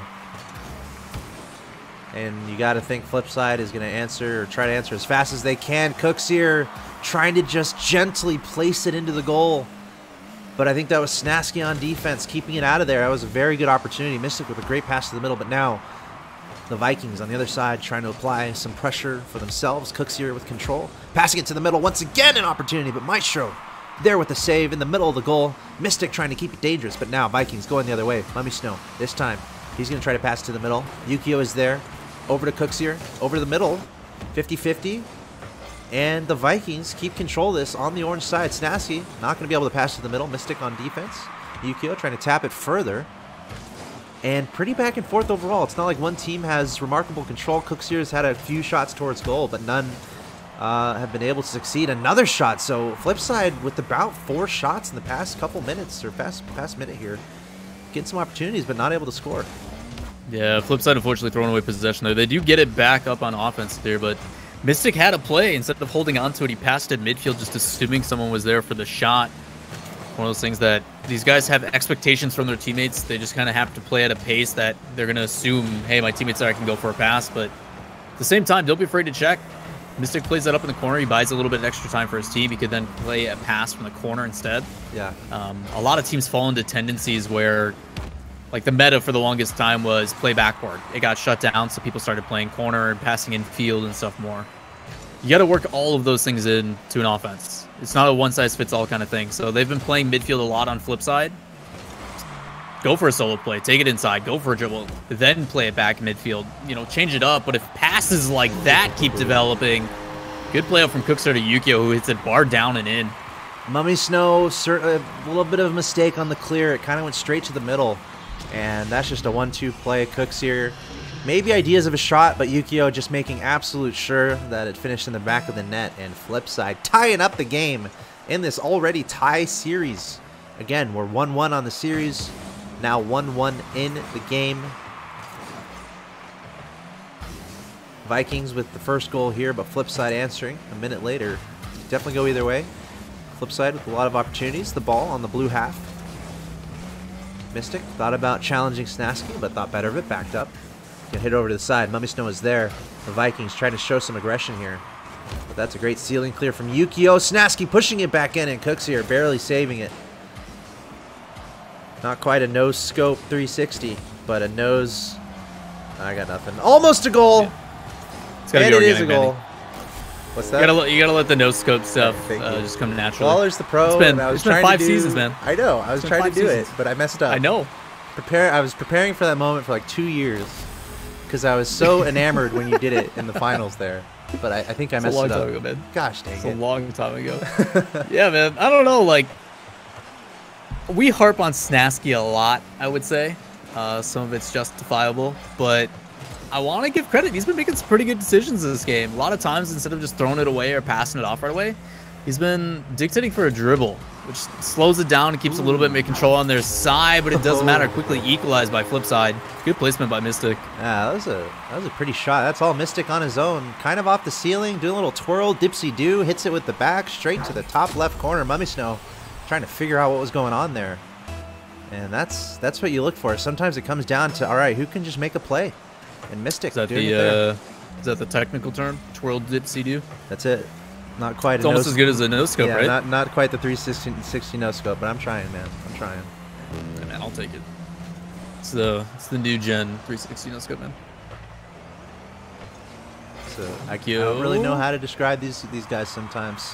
The aerial acrobatics, second to none from Flipside. Tactics, another opportunity right in front of the goal, but not able to finish that one off.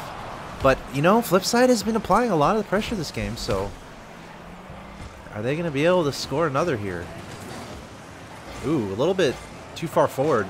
The defenders from Flipside, and Snasky almost able to take advantage. Maestro trying to get a shot on net, and that's a miss from Mystic. Oh, Flipside got away with it. Part of his name, man. Yeah. It comes naturally. Not the best defense there, but he was leaned too far back on that flip. yeah. But Flipside getting away with it. There's some more aggression. Cooks here again, maybe a little too far forward. The ball just soaring past him. Still a tie game. Game number 3. This game is so important to put yourself up in the series. This next goal has quite a bit of gravity, quite a bit of weight. Who's going to score it? One goal in overtime to decide who's going to win this game number 3.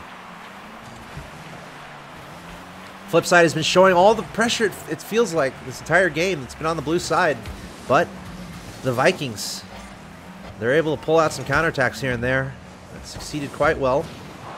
There's a demo onto a Flipside player. Flipside with control. Cooks here. All the aggression on the offense. Looking for a pass. Someone to pass to. Backing up. Not sure what's going on there. Kind of gets it to the middle. Mystic is there. Mystic trying to pass it again. Again, the ball's just only been on the blue side here. So Flipside keeping control. We'll have to see if the Vikings can break past it. Important match as well. Obviously going into overtime in a tie series. This will put the next team at match point. Being able to hold that over the other team is going to be a big difference. But for Flipside, I'd say it was going to be a cakewalk. Glad to see that the Vikings are stepping up to the plate. But I think it's a lot of because Flipside is allowing them to. See the big difference when they play really aggressive, really fast. Ooh. The other team can't do anything. As again, Mystics from the left side puts it away, gives them the point. Mystic is liking that angle. This is like the second shot from around this area in this game alone. It's pretty reminiscent. Torment World Championships. He was always top left, up for 9. Yeah. Mystics going bottom left. Getting those fancy aerial shots from that side as well. Mystic once again stepping up when he has to. And that's a win for Flipside Tactics, a big one. It puts them up 2-1. We got X toss ready up. Jeez. Players are waiting. I already hit it, man. I hit the button. I hit the button. It didn't show the green name. I need time to change the score. It's actually why your name doesn't highlight in green. Is everybody knows you're biased towards Flipside, so it's just trying to help you out. Hey man, right. I'm the sub of the sub of the sub. Pretty sure. So I'm proud of it. Kasim G is one ahead of me, I think. So it's all right. Sounds all right. Again, give it time. All right, Flipside up 2-1. Very important series. What are we feeling in the chat? I'm looking at the chat real quick. We got a lot to. Oh, Kasim G's in the chat. I love it. Yes. Of course, he's got to show some support for the boys. He gets a sword right away. And Kasim, if you want to. Just handing them out like they're candy, man. Kasim, if you want to hang out, there's a Discord link at the bottom of the stream, and if anyone wants to hang out, hop in the Discord, jump in the general chat, and we might be able to drag you into the stream. But anyway, thanks to you guys for being here and checking out this tournament. You're watching the European qualifier for WSOE. Only 2 teams can emerge from this double elimination best-of-5 bracket. We had 170-something teams sign up, over 500 players. And now we are down to the round of 8 in the upper bracket. A matchup between Flipside Tactics and the Vikings. Flipside up 2-1. Kasim G in the chat. I'm Axel Toss, joined by Lawler. And there is Cooks here with the goal. Oh, what a huge goal. A minute down. Goal and demo. Mystic just launches that up off the backboard and then immediately falls up on that last defender. It's a really good give and go. We saw a lot of that yesterday from... who was it? Rizzo, I'm pretty sure it was. Rizzo nonstop would just pass it off and then go straight for demo. He'd beeline straight for the goalie. It's becoming a new thing. I guess it's not a new thing, but something that's becoming more prevalent. People realize that people are too good at defense, man. You might as well just remove them if you can. Yeah, hey, doing it smart. It's great. It can really define a game. It can define a series. Demos when utilized correctly, can be amazing for you in Rocket League. Something else, in honestly, I think faking. You know this about me. I think faking will be more of a thing. Fakey central. I'm telling you, dude, it's gonna be an integral part of the meta very soon. Hey man, according to Fruity, Flipside already does it, man. Where they whiff and it's on purpose or something. I don't know, man. I'm telling you, and hey, not only that, fake kickoffs are gonna come back, and they're gonna be much more. That's why they double commit, man. Oh! That's why the double commit. It's twice as many chances to score. By the way, I know, and I'm telling you, it's coming back. But look at this pressure right now from Vikings, almost a scoring opportunity. This is a huge sense of urgency we're seeing from this team. Remember, if they lose this game, they're dropping down to the lower bracket. And if you drop to the lower bracket right now, and if you want to qualify, you're playing another 5 hours, 6 hours of Rocket League. Mummy Snow with the answer. And you had to think that was coming with how much pressure the Vikings have been applying. Maestro, just a beautiful setup. Lawler would miss that. No one else would, though. Just a great shot there from Mummy Snow. Great, Thanks, right place, right time. It's a really good touch from Maestro. And yeah, I probably would miss it because it's a wide open net. Those are the hardest ones to hit, Axel Toss. They are, actually. There's just so much pressure and so much room to pick from, so you hit the crossbar instead. Oh, what a shot! Okay, what? I see you, Yukio. I was still processing that last goal. Mystic floats it to the middle. Just not a great touch from Mummy Snow on defense. I mean, it's a double commit, too. Pass like that needs to go to the outside or further downfield. He throws it right into the middle and then has another teammate right behind him go with. Just a free opportunity for Flipside. Those are the ones that you can't let this team get. They're going to claw right back in, especially with being on match point. I think that's why you're seeing a lot of aggression come out from Vikings. They know that it's do or die, where they drop down the lowers. Yeah. Snasky gets a good save. Hey, they're still within reach in a big way. They're only down by 1, still plenty of time to go, but I agree. Absolutely, got to be a huge sense of urgency, and there's a goal from Maestro. They're going to stay in it. Maestro, he's been on the championship stage before. He's got resilience. He's a veteran. He's got poise, and just a perfect placement on that shot. I mean, the way he goes in on that approach is really smart. So most people try to follow that up and get there first. He actually stops. It's something that you see in regular soccer or football, because we're in Europe for this Thank you. Qual. Thank you. So absolutely, he stops and basically gives himself a better chance at the shot rather than going over it and just launching it in the midfield. He basically stops, makes a placement, and it allows him the ability to get a better angle on it, as well as more power. So he lets the ball come to him. The difficulty with that, though, is if someone on flip side is closer, they can win that challenge too, because any touch is going to deny that. So a risk, but it works out. Good job by Maestro. Love it. And he's looking for another opportunity like that. But for now, Flipside with the pressure on the blue side. But Maestro hitting it over to Snasky, trying to work some offense for the Vikings. We should switch the speed to metric. That's a good idea. Oh, yeah, I will, actually. We'll do it after this match. Thanks, chat. Good ideas, chat. Keep the feedback coming. We read the chat. We see you guys. Youngin, Al, Astro, they killed Kenny, Sudso, Flip, Flapperoo. Say hey in the chat. Say hey. But thanks for hanging out. And what a moment here. Only a minute left. These teams are tied 2-2. The Vikings are on the verge of being eliminated unless they can figure out a goal. If Flipside were to score here, and if Flipside were to win this game, they'll advance in the bracket. What's going on? I see you guys in the chat. Michael, Samex, MSTFOZ, Curtis Jason, Aplana, Solier T, Plato, Jackie, Zipotic. What's up, guys? Thanks for tuning in. Thanks for hanging out. But yeah, I mean, it's been so back and forth, but I think right now, Flipside applying a lot of pressure on the blue end, and they would love a goal here. They're not under as much pressure as the Vikings. Still, they want to close this one out. Trying to avoid a perfect storm run like yesterday. 15 matches is a lot. Or 15 games in a row or whatever it was. Yes. Like, this is probably the most brutal moment, one of the most brutal moments to drop to lower bracket. Cert, straight up. Cook's Starting to see a lot of teams use elevation, playing off the ceiling. Can Mystic get it again for the left side? He does! He does it! Mystic's like, whatever, man. 0 seconds. Give it to Mystic. Dish it to Mystic on the left-hand side. I don't feel like Game 5. You're right, man. Hey, that's some tape. That's some game tape that other teams might have to look at. That's it, though. Flipside Tactics.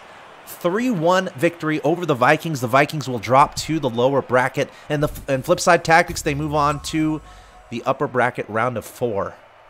That was a nice match there. What a finish there from Mystic. And honestly, Mystic all series playing some really good Rocket League. Yeah, he stepped up a lot. You know, he's a player that gets overlooked because there is some pretty strong personalities on the team. Obviously, Cooks are one of the OGs as well as one of the most prolific players in the scene. And then Yukio, who's this up-and-comer who is probably one of the best players to come into EU in quite a while, statistically speaking and otherwise. But for me, I'm looking at the bracket. So yeah, I'm actually going to pull that up to... So they dropped down.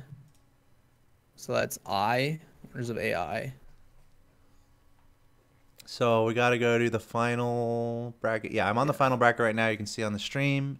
Yep. So they're going to be adjacent to Mouse. Oh, wow. That match might be ready here. Red Reserve, a 3-0 over Mouse.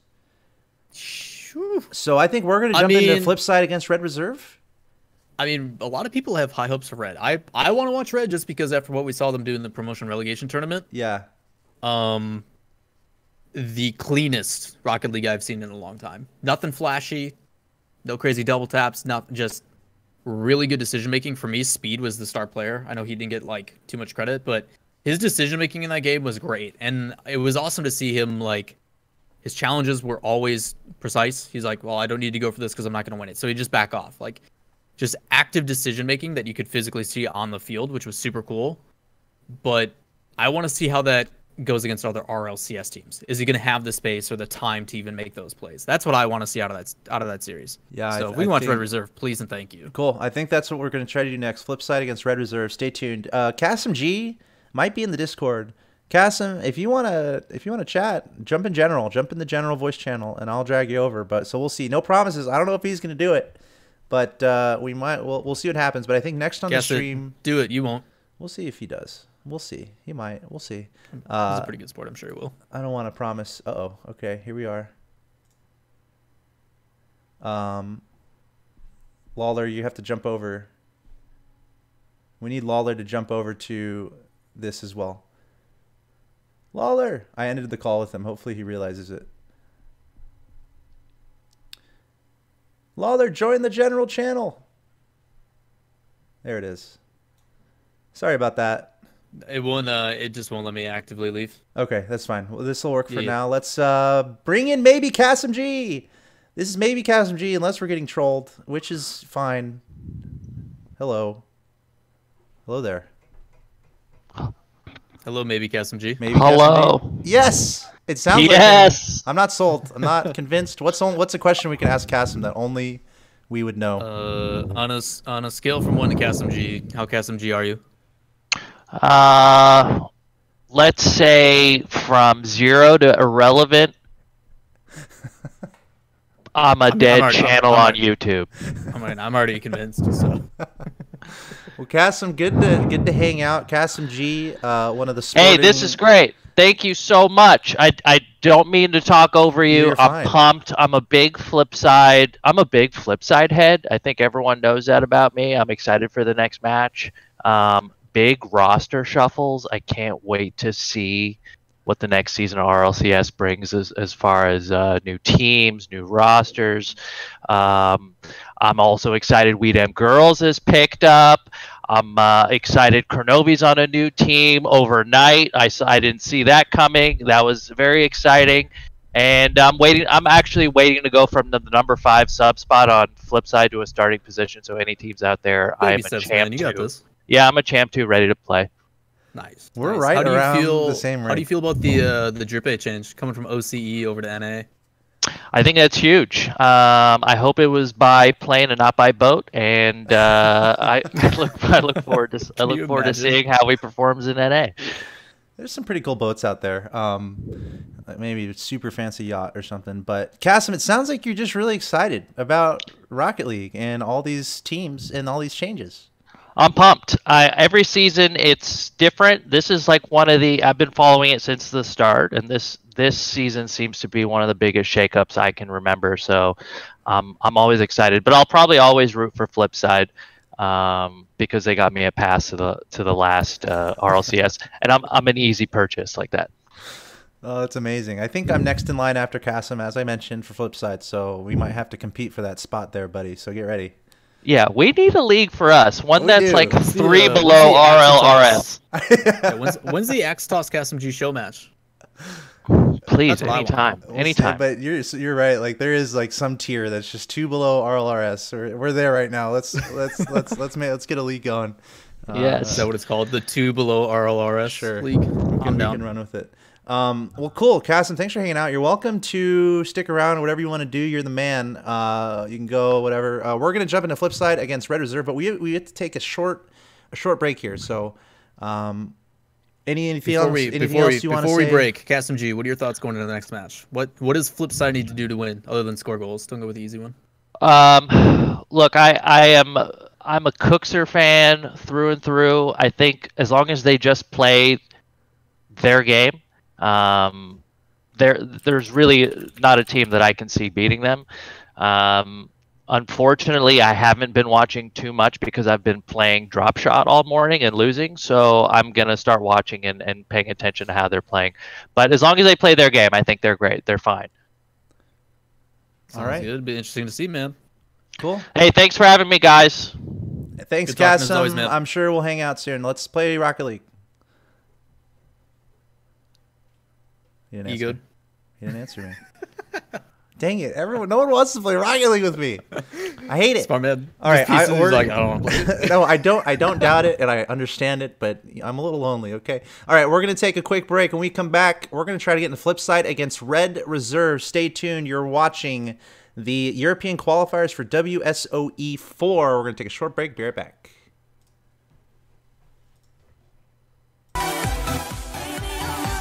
This is Rocket League.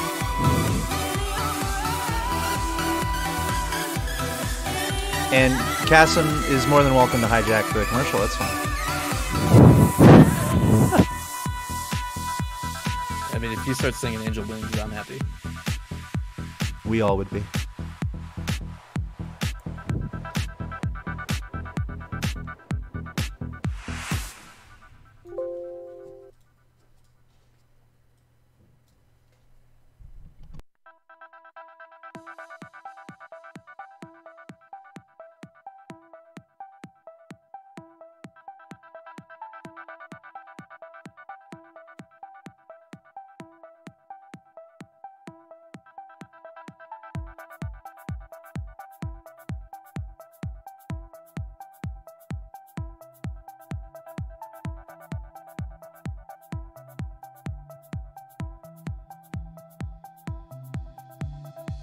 You were perfection, I was the mess. I lacked emotion, you did your best. I was behind you through every step. You lost your way and you fell instead.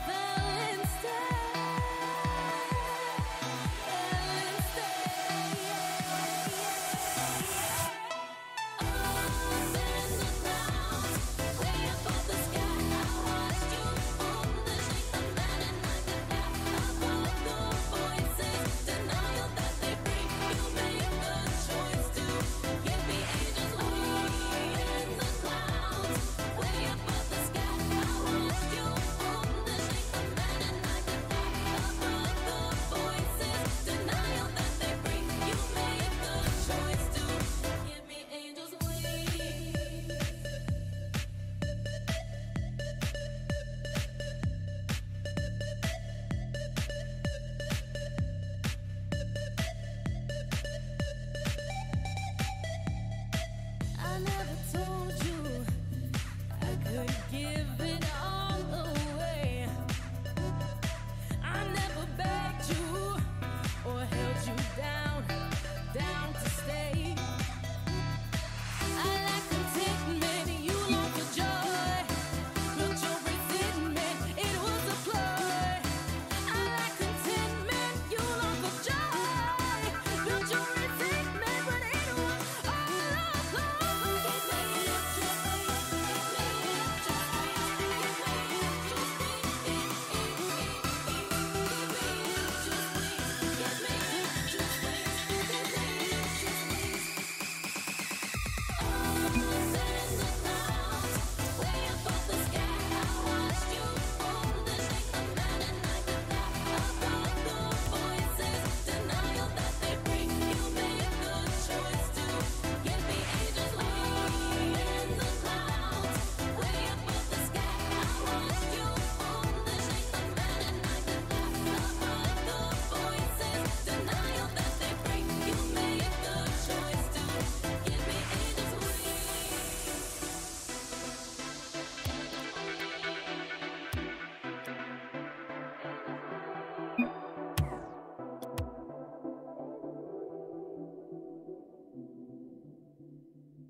See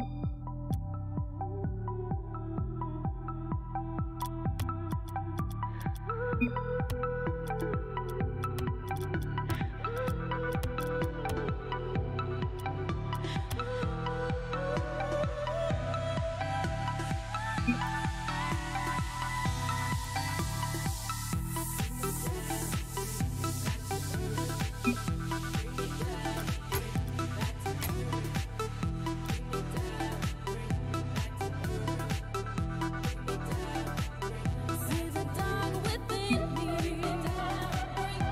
The act that I oh, your devotion makes your heart so sick.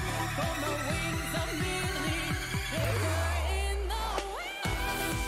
Set the clouds way above the sky. I watched you foolish like the man and I can fly above the voices. Denial that they bring. You made the choice to give me angels in the clouds way above the sky. I watched you foolish like the man and I can fly above the voices. Denial that they bring. You made the choice to give me angels wings. Angels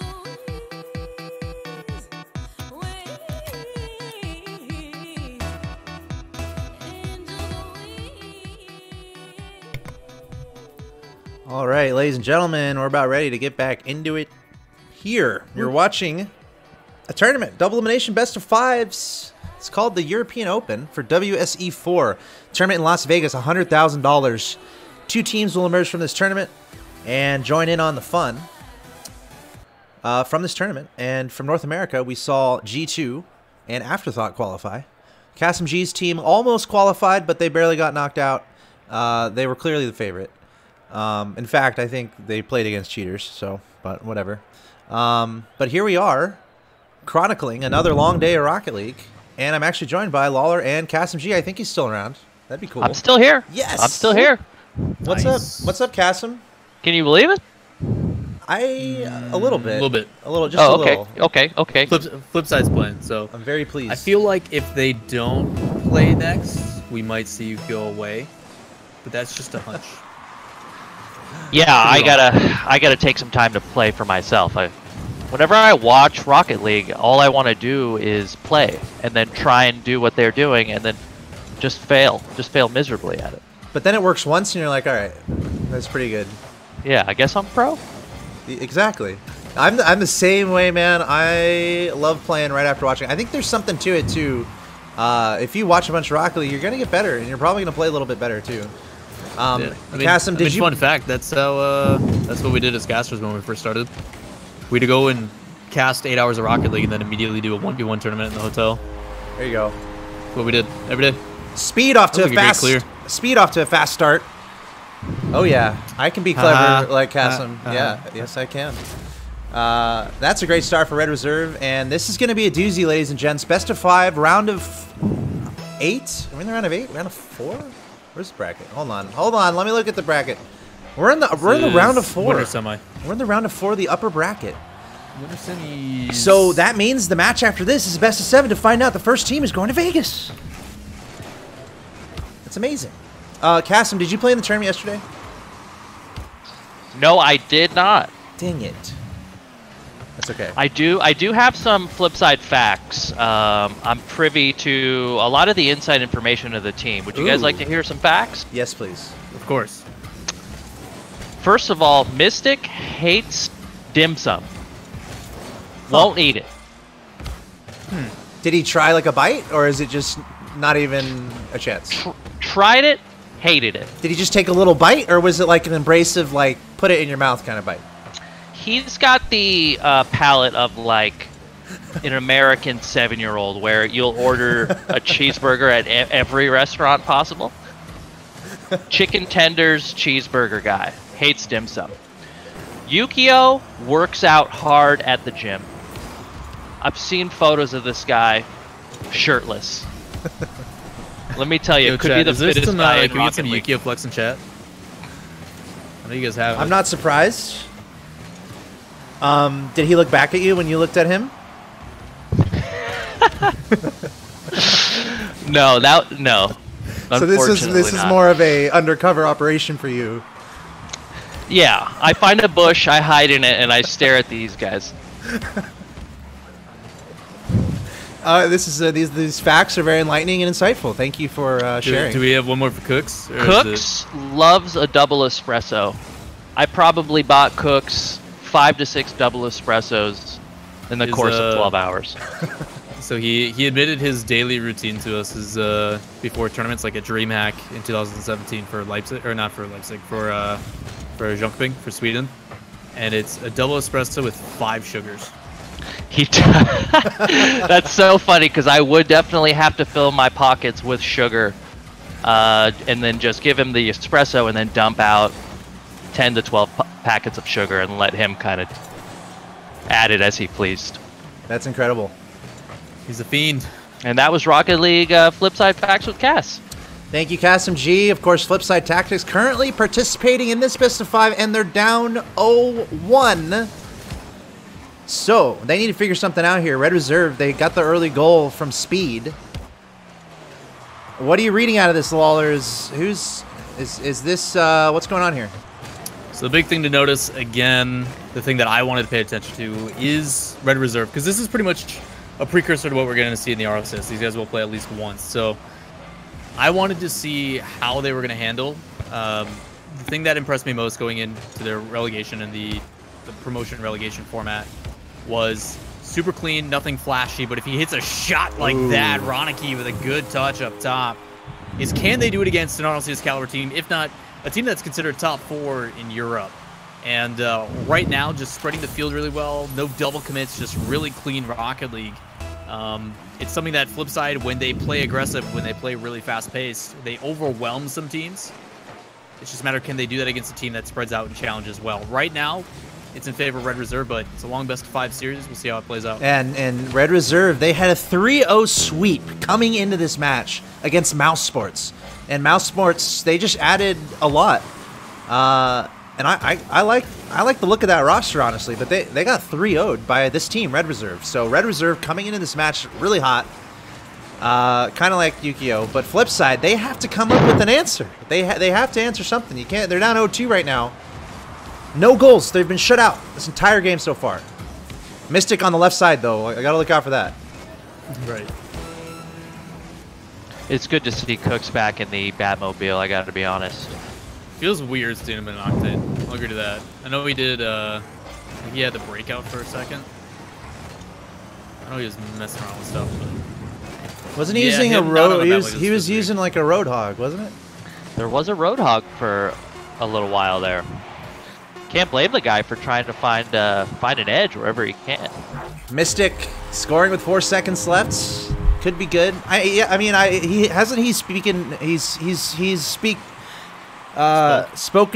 talked publicly, Jesus, about the Batmobile and how he doesn't like it as much anymore. So, is that over? Is the question, or is Batmobile here to stay? I think it all depends on his last performance. I can spoke to this. Dude, past participle English is difficult. Another goal from Speed. Yeah, it's a garbage time goal. Just everybody on Flipside's pushing up, trying to get a goal out of it. Just a big clear. Saw 2 of them in midfield, just hoping for an attempt. That's huge, man. Just put exclamation point at the end of that one, and Red Reserve goes up 1-0 in this best of 5. Are you guys surprised? Are you guys upset, Kasim? No. It's just a game, you know. At the end of the day, it's just one game. And they during RLCS, you would always see Flipside lose the first 1 or 2, make an adjustment, come back, and make it interesting. For me, it's I think the consistency level of Red is very high. I think they will always play at a standard, and they have moments of going up. While Flipside has a very, very high skill ceiling, but they also have times where they look below that, like significantly. So I think their standard is a little bit lower than Red Reserve's, but as they ramp up, we're going to see it. So figure around like game 3, game 4, you're really going to see Flipside turn it on to what we expect of them. And that's always been a problem, I know, for the longest time. And even talking with their owner. They know that they have a hard time starting in games. They come in kind of slow, and they need to ramp up from the beginning. So hopefully them losing 3-1 in the first match is the wake-up call. Yeah, we'll see. You know, Flipside, they've had a few challenges coming into this match, but still playing pretty well today so far.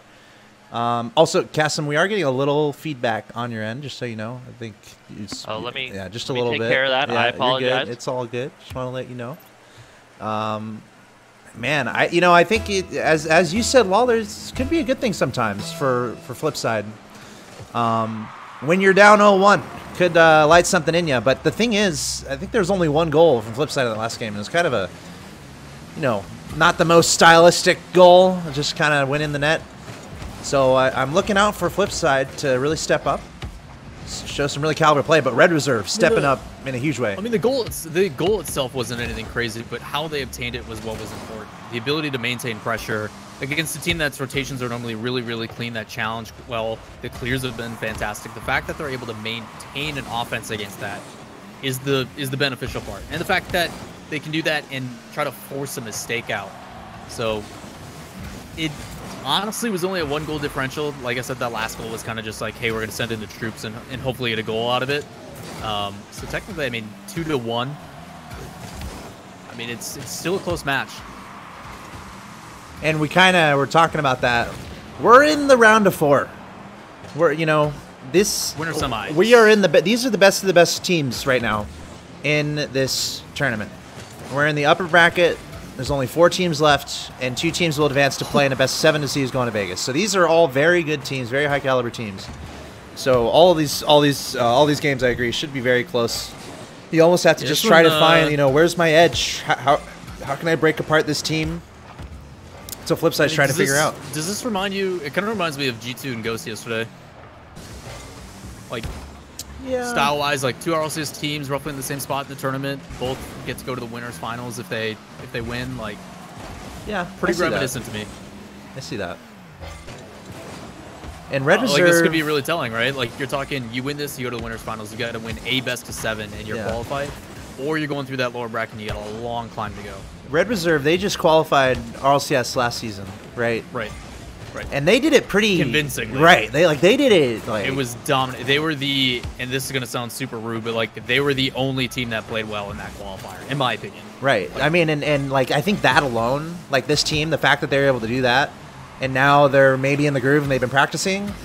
They're a team that just got into RLCS and they understand how important it is to play your best, and they're staying together. So I think Red Reserve could really be a scary team, and they're showing some good things so far. I think they're going to be a top 4 team in EU. I truly do. If they continue to improve and raise that skill ceiling, and they keep that consistency, but then bring it up and say, okay, we've got these crazy solo mechanics. Like Roniki's double touch was nuts.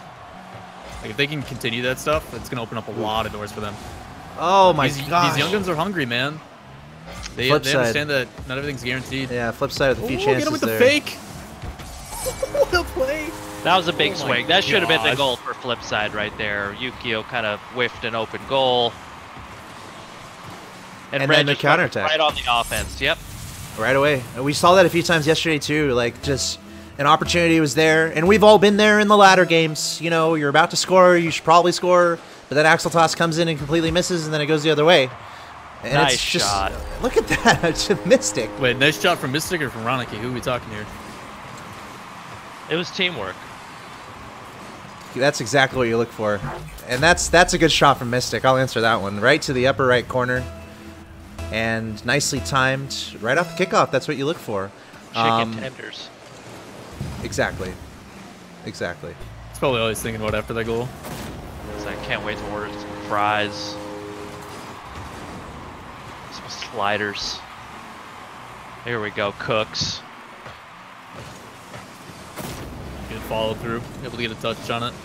Nice thing about him too is putting that back centers, even if a touch does go on it. Teammates should be falling in pursuit. That's really quick goals there from Flipside, especially after that moment where you probably should have scored and you get scored on. There's no better feeling than answering right away. So Flipside doing a great job kicking into shape, and now they have their first advantage of the series. They haven't been ahead yet, so maybe Flipside figuring some things out a little bit against this Red Reserve team that is so good. A 3-person passing play and Speed almost able to finish that off. You want to see the out of that third man. Yeah. Speed being the last one back, obviously it's dangerous with him moving up. As long as no one gets back in time. Another clutch save from Speed after a shot from Yukio. That third man able to commit up, that's trust in his team that someone's going to rotate back. It's what allows them to continue to apply pressure. Something you see a lot of teams kind of backing off on, playing a little bit more passive. Not Red Reserve, sending everything they've got. Yeah, both these teams, you can tell, putting their all into this match. Very important match. Again, winner gets to play in the best of 7 to decide who goes to Vegas. And both these teams understand how important that is. Red Reserve coming into this match, they swept Mouse in their last match, so they're in good shape right now. But Flipside also having a really good day. There's a couple demos. Speed demos Cooksier, and Cooksier demos Speed, so they cancel each other out there. Another demo. Mystic on the Speed this time. We're seeing some physical play being incorporated in Cooksier, taking advantage. The demo opened it up, and Cooksier finishes it off. Yeah. That's really smart play. As soon as that gets cleared back out, he immediately turns around and goes for the demo. Allows for a clean follow-up. Nobody there. You can even see the last second. Tadpole's trying to come through. He's the second one in rotation.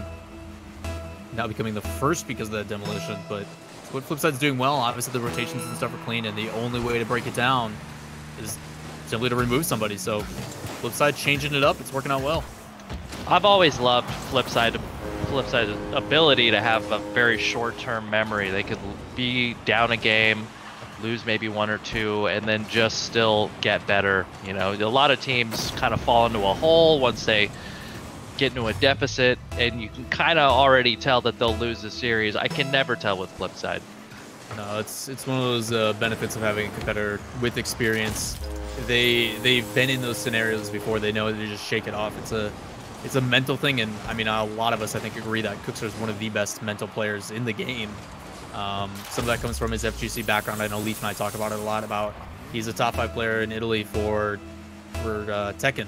Tekken, yep. The ability to make those changes on the fly very quickly is something that not everybody can do. But to do it when down is even more of a testament to how strong of a player he is. Yeah, he is a pro's pro. He's my favorite player by far. I think he's a lot of people's favorite player, and you know, there's the clutch moment too, and you're kind of alluding to that. Just the ability to rise up at any moment, knowing when you're behind, knowing when you have to step up and make a play. Cooksier definitely has that ability. I also think Mystic, you know, he had a 0-second goal, I think, in the last match that we saw. So he's kind of got those clutch moments too. It's great to see there from Flipside, and they take game number 2. And honestly, between game 1 and 2, there like. Pretty even as far as like, okay, Red Reserve had a pretty comfortable game 1, but this time Flipside, a pretty handy game 2. It seemed like they were getting into a bit of a groove. Yeah, a lot of it. I mean, the game itself was relatively even until Flipside started to dictate the pace with not only big clears, long, high lofted clears, but also those demos. Those demos were a huge catalyst in their victory. Just the ability to take a situation where it was probably 2v2 and change it to a 2-on-1 and then wait for that respawn kind of on the back end. If they can continue to work those in, it's going to be challenging for Red Reserve because they're the ones that now have to make that change, right? They're aware that, okay, demos are going to be a problem. How do we get around those? Either by playing faster and just making it so it doesn't matter. You remove the threat altogether. But it doesn't matter if they're getting in the face like this. Flipside again, just suffocating with pressure. You know, it's Mystic on the left again, kind of bullying both Tadpole and Ranaki, able to scoop it over to the middle, and Cooksier doing a great job acting in the shadow position of sorts with Mystic right next to him, looking for that pass. And it's a pretty simple goal, a lot to do with Mystic's aggression, keeping the ball on the blue side, and that's a pretty perfect start to Flipside. Getting an early goal, setting the pace. Now they can maybe relax a little bit. No, I can't relax at all against teams at this level. Just have to give it your all for all X amount of minutes. However, I mean, technically it's a best of 5, so I think we're talking minimum 25, but we all know it goes longer than that. So that goal, I mean, the benefit of that kind of pressure, I mean, you saw Ranaki in the corner. He was in a good position, but with no one moving forward and challenging, there's just not much you can do. But again, Consecutive touches coming out from Flipside, just making it very difficult for Red Reserve to maintain any possession. Look how fast Flipside's to the ball. Yeah, they're keeping control of it right now. They're keeping really good control of it on that blue side. And again, once you get that first goal, in the sense of just breathing a little easier, and that might mean playing a little bit more aggressive, but it's always good to get that first goal in. And it's almost, you know, just thinking about the pressure that Red Reserve might feel right now. You don't want to go down. You don't want to go down by 2.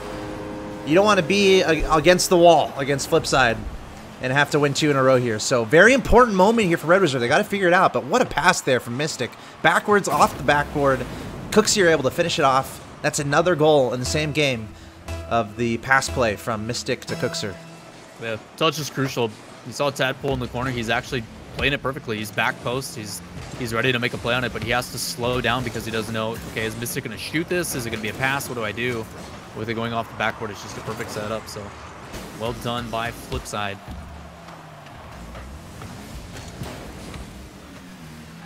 And Kasim, I want to ask real quick, you know, Flipside, one of the only rosters that's kind of still together, as Cooks here with another goal. You know, Yukio relatively new in the sense of, okay, in the past season or so, but this roster's been together for a while. They've been doing good things. And a lot of players and teams talk about the dynamic on comms and how they hang out or how they get along.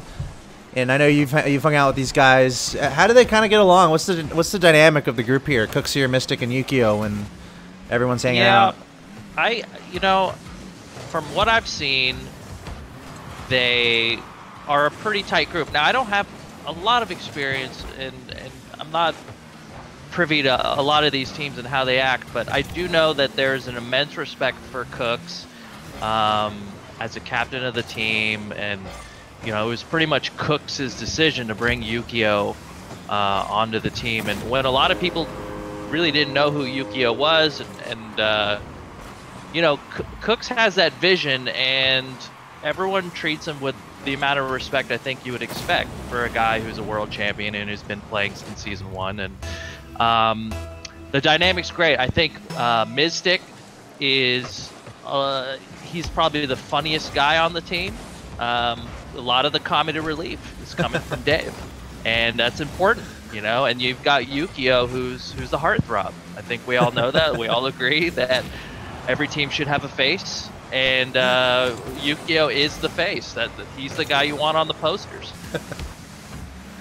Yeah, it's interesting to see too. A lot of people don't realize. I guess Dave is technically the captain, quote unquote, for the team. He's the one that holds it all together. But yeah, I apologize. I didn't mean to take that away from Dave. I from think, Dundee. I mean, the comic relief thing though is something a lot of people don't know. It's, he technically is the captain role, but I mean, obviously, a lot of people see Cookser as the one that makes a lot of the shots because it's a lot of invested into Cookser. But the fact that Mystic is the one that as well that steps up a lot is the leading communication, or as we saw Lethamyr saying earlier, the in-game leader, the IGL. It just goes to show that they work really well together, as you see here. Red Reserve working together on a great pass play inside. Yeah, nifty little passing play. There's a little time, 92 seconds. It's a long road. I think Cooks here has 4 goals, I want to say. He does. All assisted as well. But yeah, thanks for speaking on the dynamic. And, you know, a lot of these teams, they can be, they're kind of laughy and funny on comms during these games. It's kind of help them stay relaxed, you know, tell jokes, you know, as they're playing. Obviously not in the most serious moments, but it is important. And Kasim, it's no old Flipside. I mean, they're not singing pop Italian songs anymore. Right. Yeah. It's still pretty lighthearted at times. His shoes are very hard to fill. You're one of the funniest guys I've ever met in Rocket League, and just I can tell you, when I didn't know and I didn't meet Marky, and I would see him in interviews and I would see him on screen, I'd be like, this guy's super arrogant. Who the heck does he think he is? And then I had an opportunity to hang out with him for a couple days. He actually got to stay over at my house because they had a plane flight issue, and I live next to LAX, so I got to host Marky. Nice. And one of the sweetest, just nicest guys I've ever met. even left me a jersey and signed it for me. And I'm 35 years old, and I was just so tickled, and had such a respect for a guy who's understands the personality needed to be in Rocket League, but also just is like a very nice guy, and understands that it's, at the end of the day, it's just a game, and our lives in these things are super short, you know, whether it's YouTube or Rocket League. Somebody that could be on top of the world one moment, you won't even know in a couple of years. So it's good to see nice guys are still out there. Well, unfortunately for Marquis, he was playing with Teamy Weemy with Woody. I know. They are knocked out. They've obtained their 2 losses, so unfortunately for them. But come back, you said 92 seconds. Yeah. They've got one, but now they only have 3 left. The way to play this, if you guys don't know, a delayed kickoff probably their best bet. But Flipside also probably knows that you want to let the ball come to you so you can pop it up. You want to create some distance between you and the ball. Get it in the air. Do here. Get the ball in the air and keep it there. Challenge. And you know these teams are capable. That's the start. Ronicky to speed. Tadpole trying to keep it off the ground. That's not going to be enough, though, on Flipside.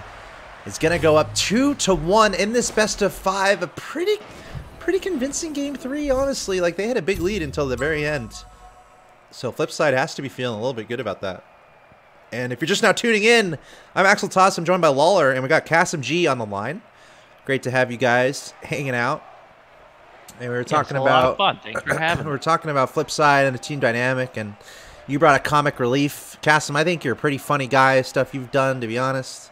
How important? You know, you mentioned there's like a face some teams have. Like, if I was on a team, I could never be the face, but maybe I could be the comic relief. How important is that comic relief for, like, having some sort of element of that relaxed atmosphere, I guess, for these teams in your mind? I think it's got to be crucial, you know. But then again, what do I know? I'm the number 5 spot on this Flipside roster, so I'm number 6. Sorry. I see a team like Cloud9 who just dominates. I don't know who the comic relief is. I don't think it's Squishy. I think he's just more of... Yeah, that's got to go in. I'd like to be on a team when there was a more of a relaxed atmosphere. I can't play well when my teammates are harping on me, you know. Yeah. That's why you're going to start to see it more. I think as time progresses, is a great pass. Flip side, you got to put those away as well. But I think as team managers and team coaches start to come into play, I think those are going to be the guys that reel it in. And kind of just oversee and orchestrate it from the top. But I mean, when players are lighthearted and having fun, usually they play their best. It's just making sure, knowing when to own it in and reel it in and be like, okay, we got to take this serious, you know. Because otherwise you start to trail off. I mean, I saw it with Tandem Mines when I was watching their scrims before Vegas when they were boot camping. Is they would be dominating, you know, they'd be beating Dignitas in scrims, and then they'd start goofing around and having fun. And then all of a sudden you look at the score and it's like 6-2, and I'm like, guys, you do know you were winning when you were serious, right? Like, yeah, what happened? Yeah. So there's definitely a good balance, but every team's different. You know, there's no one size fits all for it. So there's examples everywhere. You know, the Jacob and Sizz, they had one of the best attitudes while playing. Certainly led to some results, but then also maybe not sometimes. So I think it's very interesting. But for now, dude, both these teams are playing right now. This is some good Rocket League here. A lot of chances on both sides, and Ronicky finally scoring for Red Reserve. Yeah. I'm so surprised we've only seen one goal with how many chances that have happened. I mean, Mystic played that really well. So he goes up and tries to go above the ball. So when he hits it, it goes underneath. The difficulty, though, is when that connection happens, it just pinches harder underneath him and clears the ball really quick. Makes for an easy breakaway for Red Reserve. I like the idea, but no follow-up behind him makes it difficult. Play that back to Mystic. Nice. Yeah, you know, Red Reserve, they know where they are right now. If Red Reserve loses this game, they're dropping down a lower bracket. So they're putting everything they have into this game. They get a goal, but Yukio answering very quickly. Mystic from the right side this time. Over to Cooksier. Cooksier off the backboard, a 3-person passing play, and Yukio finishing it off. Flipside ties the game. Feel bad for Tadpole in goal sometimes. Just having to be on the receiving end of that. He's like, I don't know which one to go for. And it doesn't matter because they're just going to keep coming. Mystic, they want to finish this right now. Or Flipside wants to finish this right now. They don't want to go to game 5. They're up 2-1. And they had a great game number 2. Or excuse me, they had a great game number 3 where they played really well. They were up 4-1 until Red Reserve was able to score a couple in the final seconds. So Flipside, They can feel it. They have it in their reach, but can they finish it off? Mystic going for an opportunity, but the ball awkwardly heading towards the orange side. Tadpole there to try to finish it off, but Mystic getting back in time. Tied 1-1. Tadpole keeping up the offense for Red Reserve. Pinching it to the middle, but Cooksier is there, sending it back to the blue side. Ronicky on defense. Bouncing it off the backboard. Cooksier gonna meet it. Ronicky back there, hitting it towards the orange side. Yukio and Mystic both going up for it. Tadpole gonna be there. Cooksier. Team's going back and forth right now. A little bit of ping pong action, but now speed from Red Reserve. Trying to make some offense happen. A pass to the middle. Ronicky a little bit late there, but trying to make an opportunity happen from the ceiling. Yukio says no thank you. Over to Cooksier. Tadpole on defense, trying to hit it over to Ronicky, but again, Flipside is there. So still back and forth. Red Reserve having trouble finding any room for an opportunity, and now Flipside coming back the other way. Yukio off the backboard. That's an opportunity. No one is there to finish it off. Mystic, a long shot from outside the box. That's not going to work. Cooksier receiving it back to Yukio, and Flipside scores. That was a sequence of events that was nothing but pressure from Flipside that finally results in a goal for them. That happened and started from a long time ago. Ronicky, I think it was, went up for a ceiling touch and was easily read by Yukio. He challenged it, brought it back downfield. And then again, Flipside maintains the pressure. That Mystic touch was actually really smart as well. Rather than going for a shot, which could have been easily cleared and saved, he plays it off the backboard, so it's a little bit more of a threatening spot, and it is trying to create a pass. The benefit, though, is if the pass doesn't come back to him, it does force someone on defense to go out of their way to make a save. So good placement by Mystic. The follow-up is there. Eventually, they get a goal. Really smart play so far from Flipside. This is what I wanted to see. I knew Red Reserve has it in them to play clean Rocket League, but how will they, how will they handle a team that's RLCS caliber and top-tier caliber? So far, Flipside's been able to respond heavily. Now at match point. Oh. But a good pass play again, saved by Mystic. Yeah, I mean, Flipside hitting the nitro button in this game for sure. They're playing some really good Rocket League, but we see opportunities continue to happen for Red Reserve. But we also see Flipside continuing with the pressure. Even though they're up, the pressure is still there, and they're trying to get another goal in here.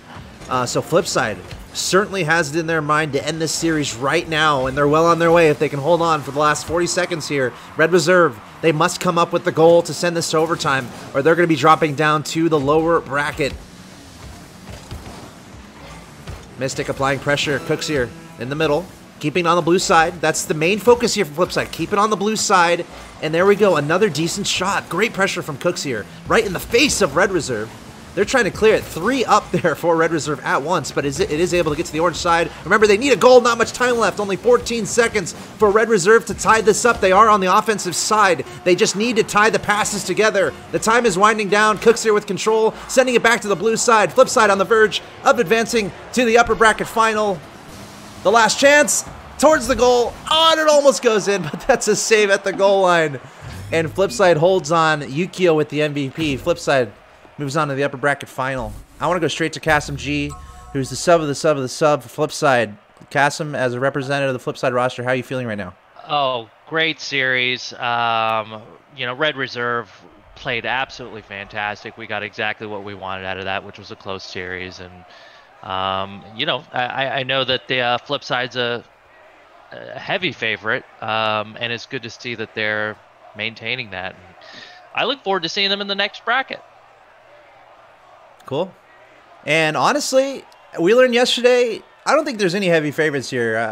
Red Reserve showed up big time. Flipside, though, showing that maybe they could be the heavy favorite in this tournament, but they're going to have another challenge coming up next. Flipside will play against the winner of Method and Savage. As I refresh my bracket. Game 5 right now. Oh, it's game 5? Ooh. Yeah, it's going to game 5. Okay, cool. So the next match we're going to see on stream is going to be Flipside against the winner of that, Method against Savage. Dazarin is currently streaming that, so go check out game 5.